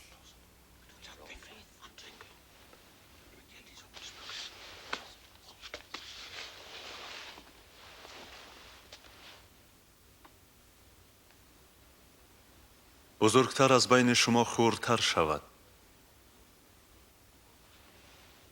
خواجه غلام شود. خود بگوید که بزرگتر کیست؟ آن که در سر سفره نشسته یا آن که خدمت او بجا آورد؟ البته آن که سر سفره نشسته است. ولی من میان شما خدمتگاری هستم و شما کسانی می باشید که طی همه سنجش های من در پهلویم بودید و من مثل پدرم ملکوت خدا را به شما میراث میگذارم تا در ملکوت من از سفره من نوشید و خورید و در تخت ها نشینید و بر 12 پشت اسرائیل داوری کنید. پس خائن میان ما نیست. شمعون، ای شمعون، صبر بکن. شیطان میخواهد شما را بیازماید، نیک را از بد جدا کند چنان که برزگر گندم را خیربال میکند. لیکن دعای جانت را کردم تا ایمانت قوی باشد و چون برگشتی برادران خود را استوار کنی. استاد، من حاضرم با تو به زندان بروم یا کشته بشوم. همین سحر شمعون، تا جیغ خروست تو 3 بار این کار خواهی کرد که مرا میدانی.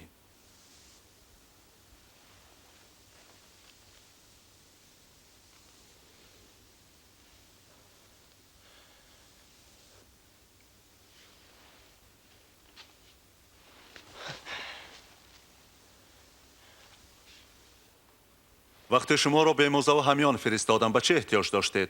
نه، احتیاجی نیست. اکنون هر که انبان و همیان دارد باید بگیرد، هر که ندارد جامعه خیش فروشد و انبان بخرد. و شما بگویم که در مصحف ثبت است او از جمله اشرار دانسته شد و آنچه در خصوص من نوشته است رخ می‌دهد. نگر، این 2 کارد است استاد.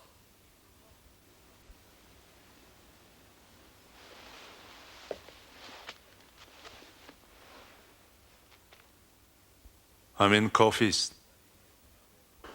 در این میان ارباب دین انجمن آراستند تا درباره راه رهیدن از عیسی تصمیم بگیرند. همان روز شیطان در دل یهودای اسخریوتی که یکی از 12 پیرو عیسی بود جا بگرفت. او با ارباب دین برای محو عیسی عهد و پیمان کرد. عیسی از اورشلیم برفت و برای عبادت به کوه آلیویس برآمد.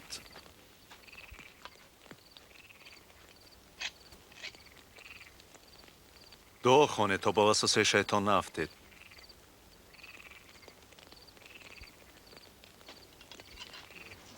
یهودای اسخریوتی عیسی را تنها به 30 پولی نقره فروخت.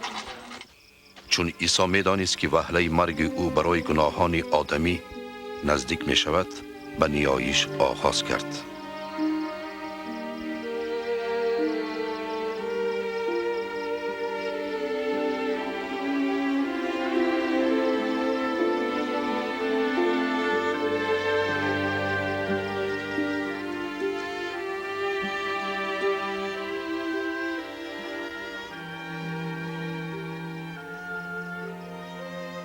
ای پدر، کاش این پیاله را دسترس من نمی کردی. چاره چیست که این بیرون از اختیار من است، بلکه به اراده توست.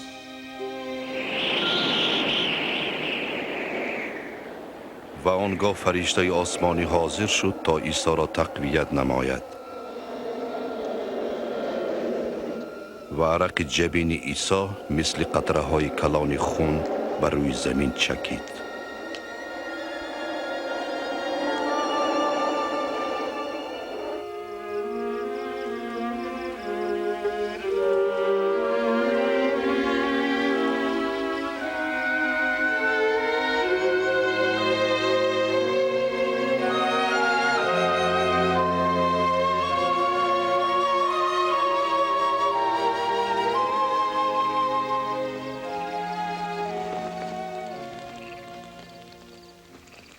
شما چرا خوابید؟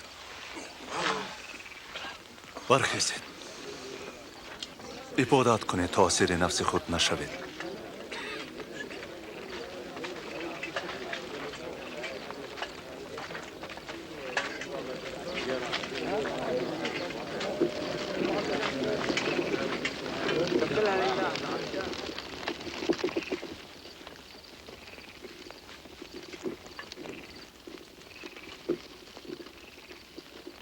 ای یهودا،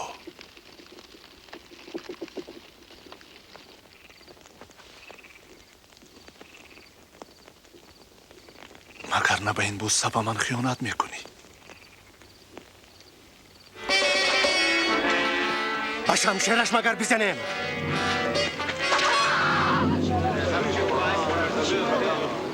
محبوسش کنید. همین کافی است.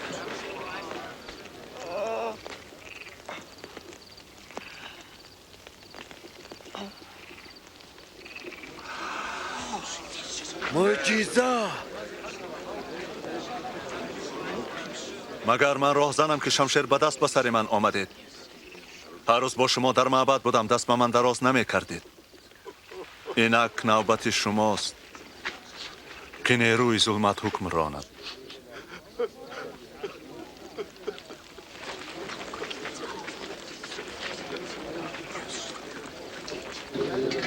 زندان کنید.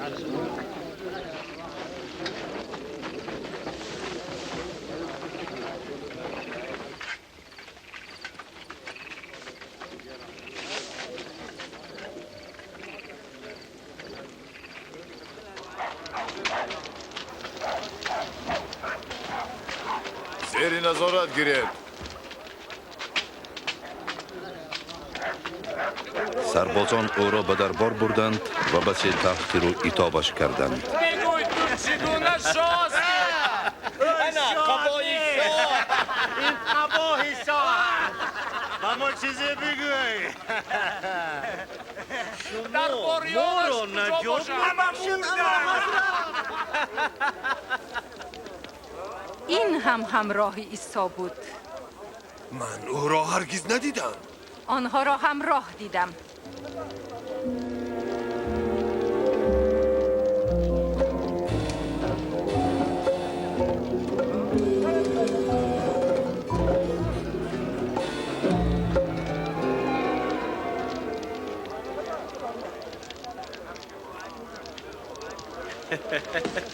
ما همه غلامی تویم. با کسی با احترام نگریستن گوارا. تو هم یکی از آنها هستی. من با آنها نی.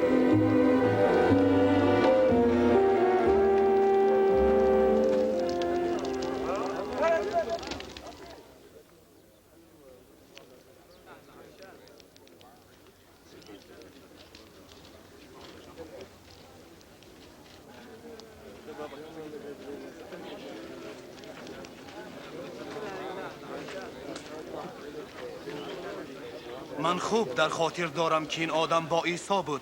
آخر او هم جلیلی است. بیراو. من نمیفهمم تو چی ها میگویی؟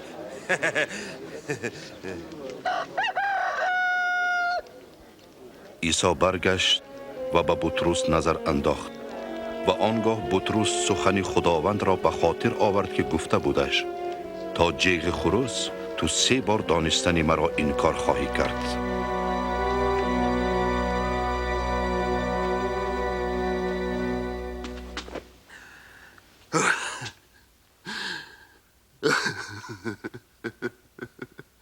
خداوندا، این گناه های منی گناهکار بیامرز. التجا دارم خداوندا.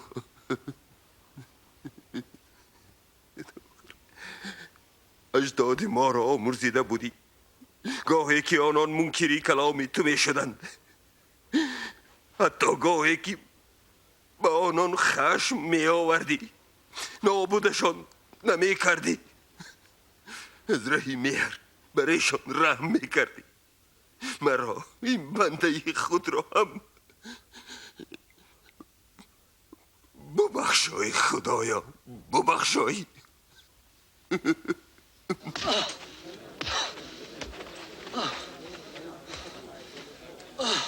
تو رو کی زده؟ کوبیگو، حالا تو را کی میزند؟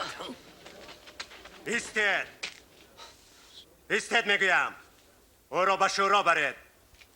رو.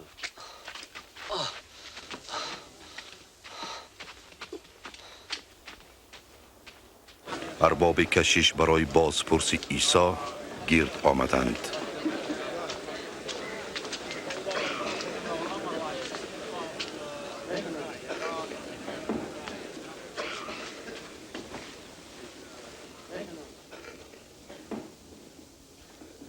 بگوی تو مسیح هستی؟ اگر گویم باور نخواهید کرد. اگر من بپرسم شما پاسخ نخواهید داد.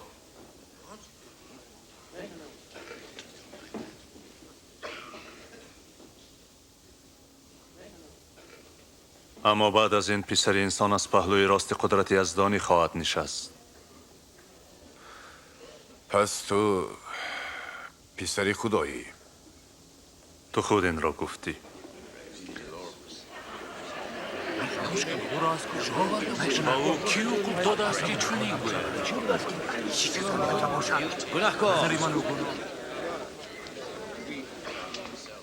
ما حالا شنیدیم که او چی گفت.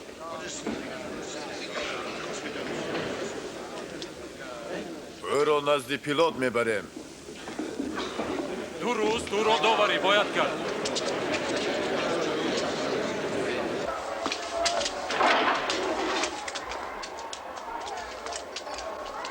بیرم.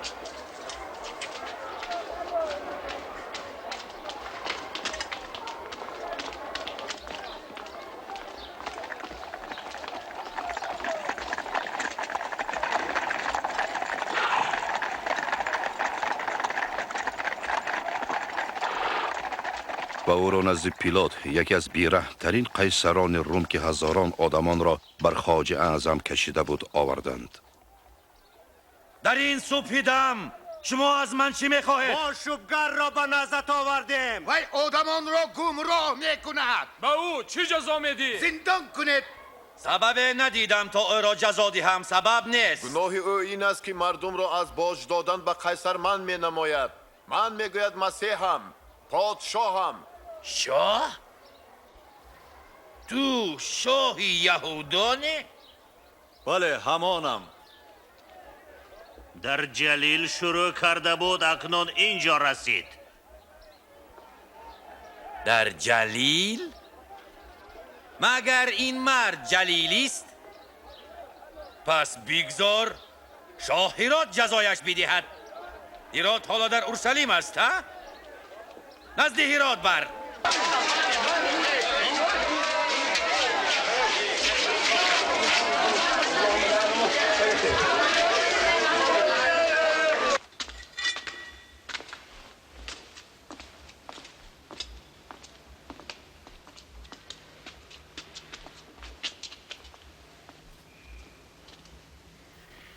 پس تو خود را کی خواندی؟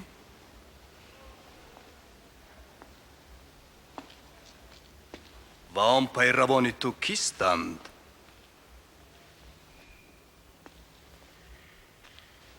مردم گویند که تو معجزه آفرینی.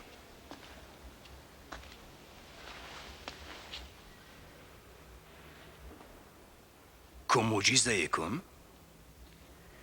شاهم او افکاری مردم را خراب میکند. او خود را شاه مینامد. این آدم شاه؟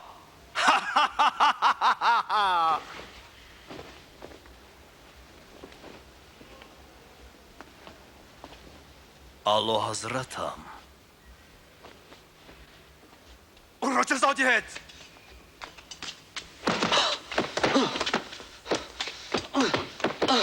او را نزد پیلات برید. این قلم روی اوست.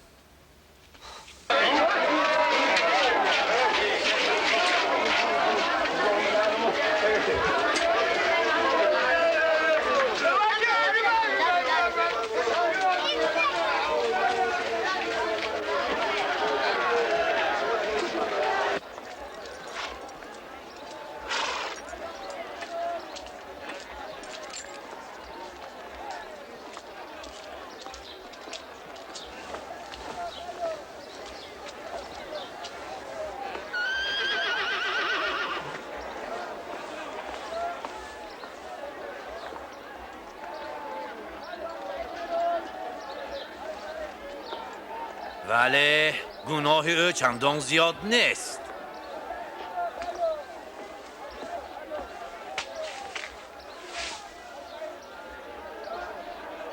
او را تازیانه زنند و آزاد کنند و افتخار اید تو باید یک زندانی را آزاد کنی. پس برابر را آزاد کن. بله. این را جزا بده.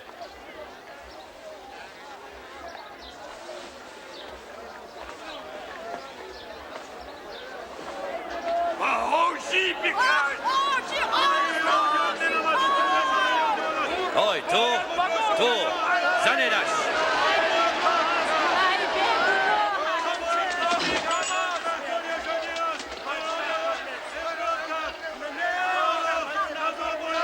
باز تو چرا انتظاری فیلو؟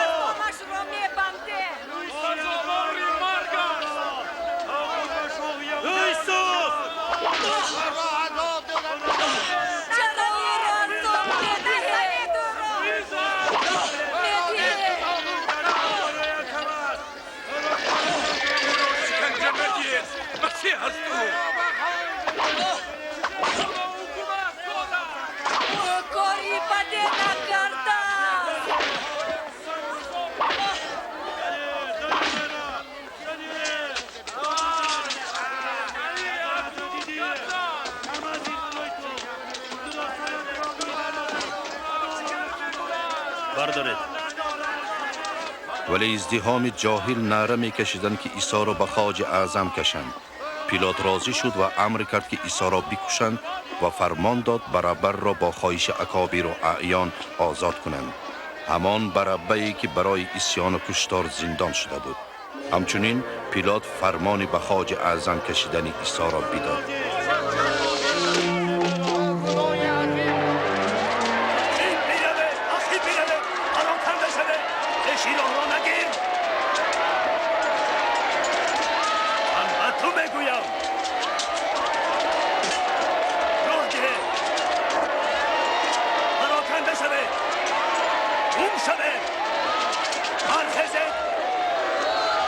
شما میگویم راه دیه اخفا اخفا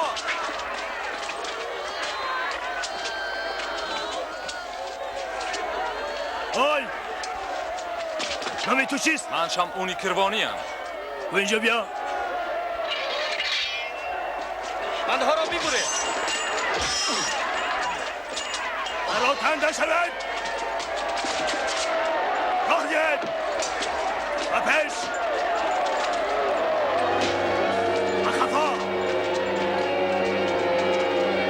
اخفا دست ندستان.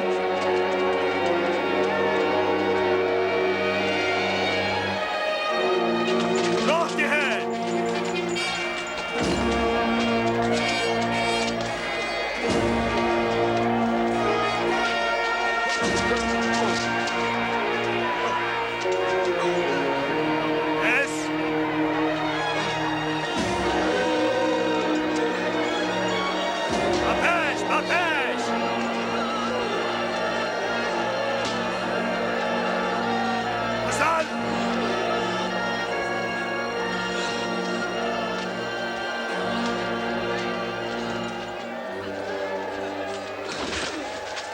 ما به حال تو میگیریم. خدایا بینوش این را. بینوش. ای دختران اورشلیم، نه به حال من بلکه به حال خود و فرزندان خود گیرید. اگر زمان رسیده باشد که با نخل سبز چنین کنم، بدال خوش چی خواهند کرد؟ خدا مددگارت باشد. ما در حق تو دعا خوانیم. جنبه زودتر زودتر زودتر زودتر. با شما میگویم زودتر تزتر تزتر. بزاره رفته و پیش.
رقیب نمانید.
آنها را بیامرز پدر. از کرده خود غافلند.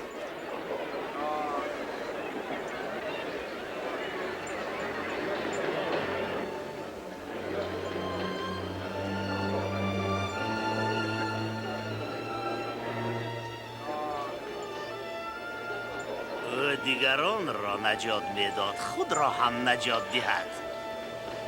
اگر تو مسیحی جان خود را برهان، از هوش بیفرا. یکی از معجزات خود را بنمای.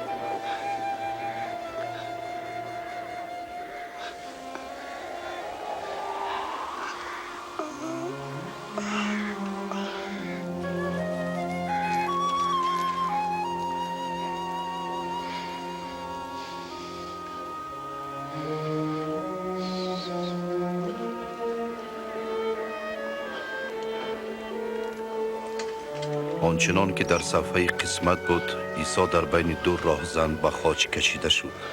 این صدها سال قبل از این پیش بینی شده بود. این قبای یادی نیست، پر اسرار است. نداران این را نداران. بیاید قرآن می اندازیم.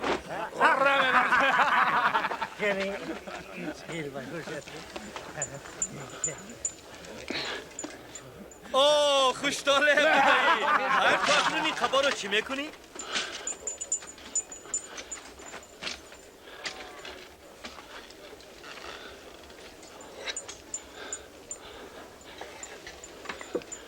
بالای سر عیسی لوحه نوشتند: این است پادشاهی یهود.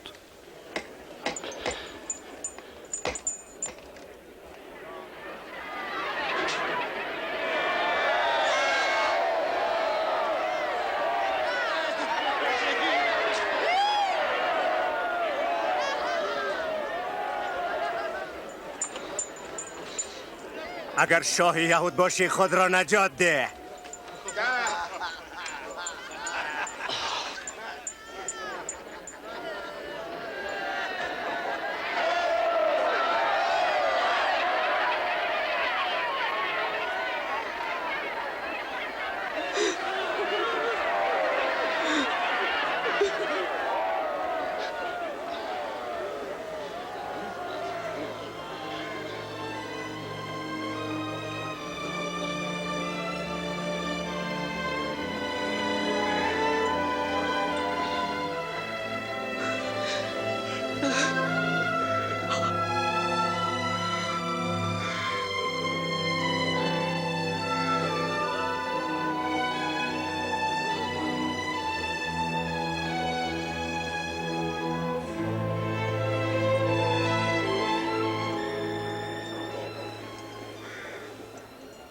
اگر تو مسیحی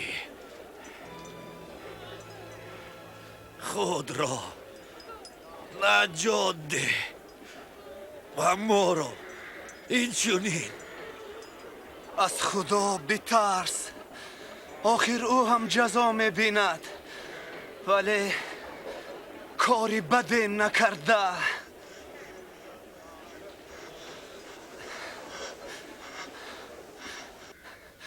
مرا به یاد دار عیسی، وقتی به ملکوت خود برسی. من به تو وعده میدیم که امروز همراه من به بهشت میرسی.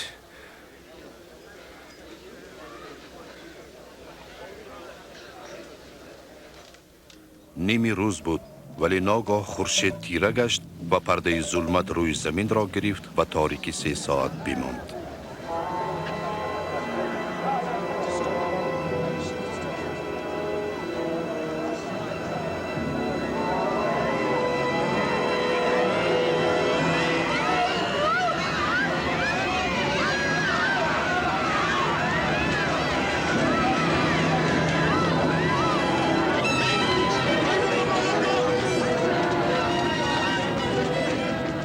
و پرده کنشت جامع اورشلیم دو پاره گشت.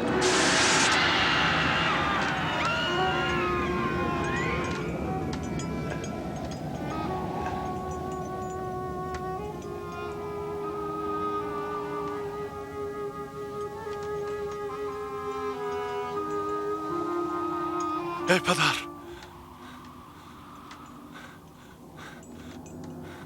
روح خود را با تو می سپارم.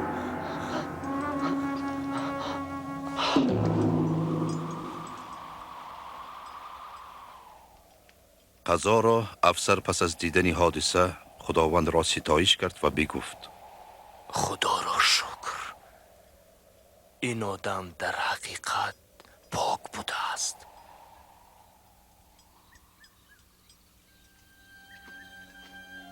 یوسف نام مرد عضو شورای ارباب، شخص نیکدل و پارسا که در اغوای ضد عیسی شرکت نداشت، از پیلات اجازت بگرفت که جسد عیسی را تا در رسیدن روز شنبه به خاک بسپارد.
گوش کنید، من نصف دولتم را به گدایان می بخشم. خواهش میکنم، ولی زود که روز شنبه در میرسد میرویم.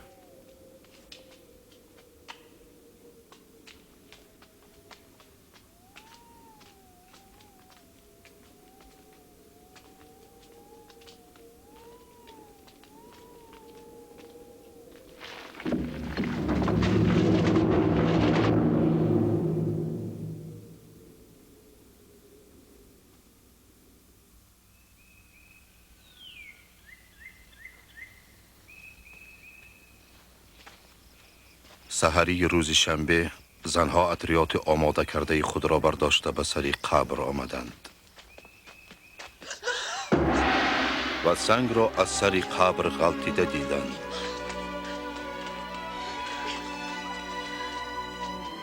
چون وارد شدند جسد عیسی را آنجا نیافتند.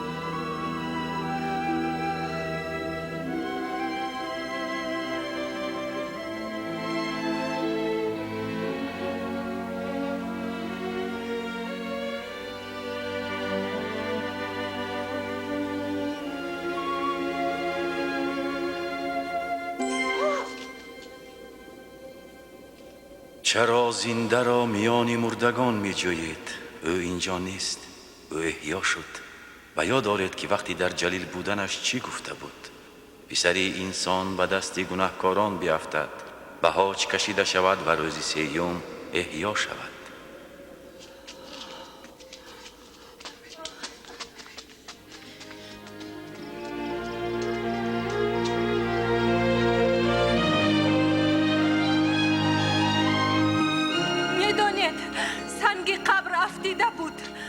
ما دیدیم که آنجا جسد خدای ما نیست؟ جسد خداوند نیست؟ دو فرشته چون خورشید رخشنده حاضر شدند و گفتند چرا زنده را میانی مردگان میجویید؟ این راست است. باور کنید مقبره خالی بود و جسد خداوند ما آنجا نبود. بطرس تو با ما باور بکن.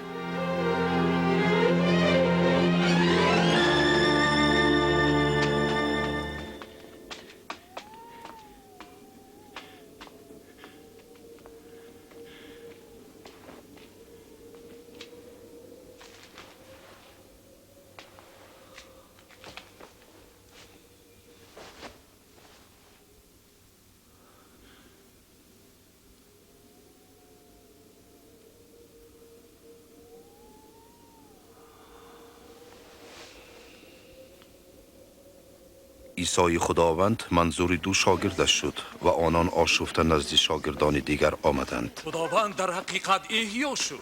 او منظورش هم او شد. وقتی که او همراه ما بود ما او را نشناختیم. لیکن چون نان بیشکست ما او را شناختیم. با این واس چرا آنجا برفت؟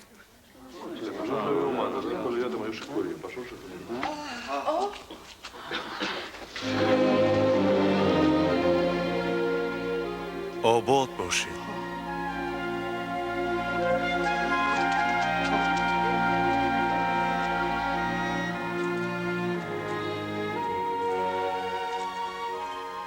چه خجالت میکشید؟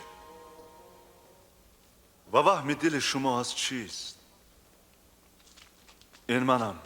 و دست و پای من نظر اندازید. دست رسانید و باور کنید.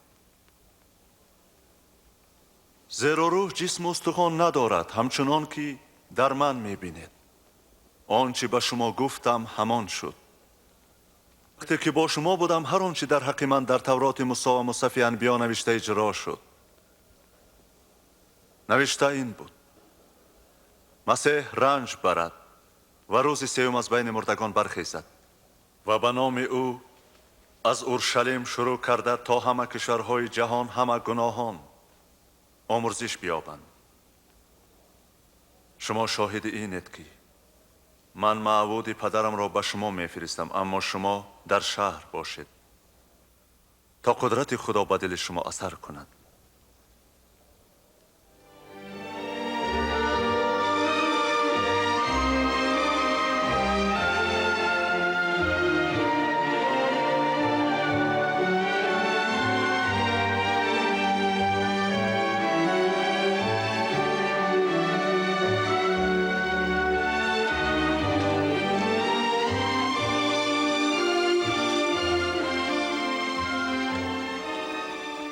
خدا شما را مددگار،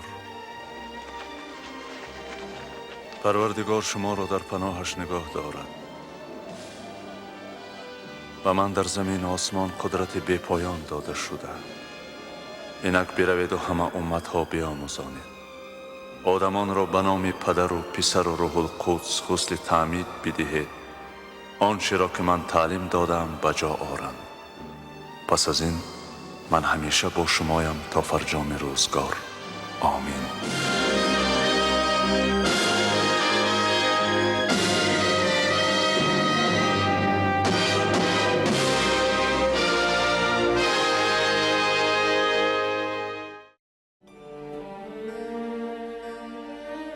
در نوشته های مقدس خدا اعلام کرد که مسیح می آید تا نجات دهنده جهان شود.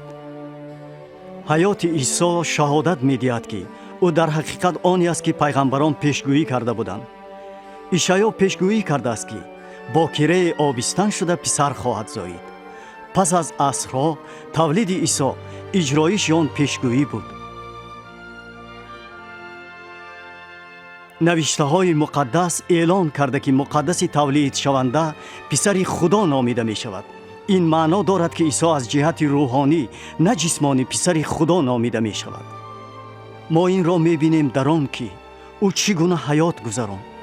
ӯ бемории одамонро шифо медод, гуноҳҳояшонро мебахшид, онҳоро сӯи худо бармегардонд ва дар малакути абадии худо барояшон ҷой ваъда мекард. ӯ худро чун қурбонӣ дар ҷои онҳо пешкаш кард ва боз зинда шуда маргро мағлуб намуд. исо гуфт: ҳеҷ кас аз ман ҳаётамро гирифта наметавонад, ман худам онро медиҳам. ҳаёти исо на танҳо навиштаҳои пайғамбаронро иҷро кард, балки ростии каломи муқаддаси худоро низ тасдиқ намуд. пайғамбарон эълон мекарданд: каломи худованд беайб аст, каломи ту эй худо абадӣ аст. исо худаш гуфт: осмон ва замин гузаронанд, аммо суханони ман ҷовидониянд. исо омад то ба мо ҳаётро ба пуррагӣ диҳад. лек вақте одам дар боғи адан ба худо итоат накард, интихоб намуда ба роҳи худ рафт, ин кораш ӯро аз офаридгор ҷудо кард. навиштаи муқаддас мегӯяд: ҳама гуноҳ кардаанд ва ҷазои гуноҳ марг аст. маънои ин марги рӯҳонӣ аст, яъне абадан аз худо ҷудо шудан. вале чунон ки худо гӯсфанде дод то дар ҷои писари иброҳим мурад, ҳамчунин ӯ исои масеҳро фиристод ки дар ҷои мо мирад. ҳаёт, марг ва иҳёяш муносибати байни худо ва онҳоеро ки ба ӯ бовар мекунанд барқарор намуданд. ононе ки пайрави исо мебошанд, на танҳо гуноҳҳояшон бахшида шудааст, балки аз маҳкумияти абадии худо ҳам наҷот ёфтаанд. онҳо биҳиштианд ва бо ӯ абадан зиндагӣ мекунанд. ин аст ҳаёт, озодӣ аз айбу қудрати гуноҳ ки исо имрӯз ба ҳар кас пешкаш мекунад. маънои ин динеро қабул кардан нест, балки ба исо имон доштан аст ки мегӯяд: ман назди дар истода дарро мекӯбам. агар касе шунаваду боз кунад, наздаш медароям. маънои ин сӯи худо баргаштан ва ба исо таваккал намудан ки ба ҳаёти мо ояд, то гуноҳҳоямонро бахшад ва моро он сон намояд ки мехоҳад. ин кифоя нест ки бо ақл ба даъвоҳои ӯ розӣ шавем ва ҳиссиёте дошта бошем. мо ӯро бо файз ба воситаи имон қабул мекунем, бо хоҳишу иродаи худ. вақте одамон тайёр ҳастанд ки пайрави исои масеҳ шаванд, онҳо метавонанд ба ӯ дуои оддие гӯянд. шояд шумо ҳозир тайёред ки ҳаётатонро ба худо кушоед. агар чунин бошад, метавонед ба дуои зерин ҳамроҳ шавед, хомӯшона дар дили худ: худованд исо, ман муҳтоҷи ту. раҳмат барои дар салиб мурданат барои гуноҳҳои ман. ман ба гуноҳҳоям иқрор мешавам ва тавба мекунам. ман дари ҳаётамро мекушоям ва туро чун наҷотдиҳандаву худовандам қабул мекунам.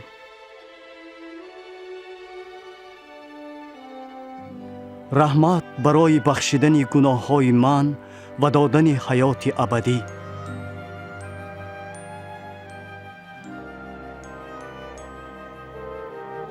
маро ҳамон одаме соз ки худат мехоҳӣ,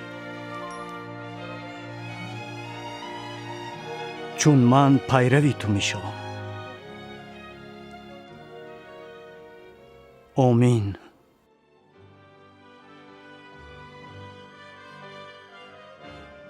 исо дар бораи пайравонаш гуфта: гӯсфандони ман овози маро мешиносанд, ман онҳоро медонам ва онҳо маро пайравӣ мекунанд. барои чашидани ҳаёти пурраву фаровон ки исо ваъда карда буд, пайравонаш бо худо ҳар рӯз дар дуо ва хондани каломаш гап мезананд. онҳо ба дигарон оиди ӯ нақл мекунанд ва ҳамеша бо онҳое вомехӯранд ки ӯро дӯст медоранд ва пайравӣ мекунанд. وعده زیبای او را در یاد داشته باشید. همه قدرت در آسمان و زمین به من داده شده است و اینک من با تویم همیشه تا آخر جهان.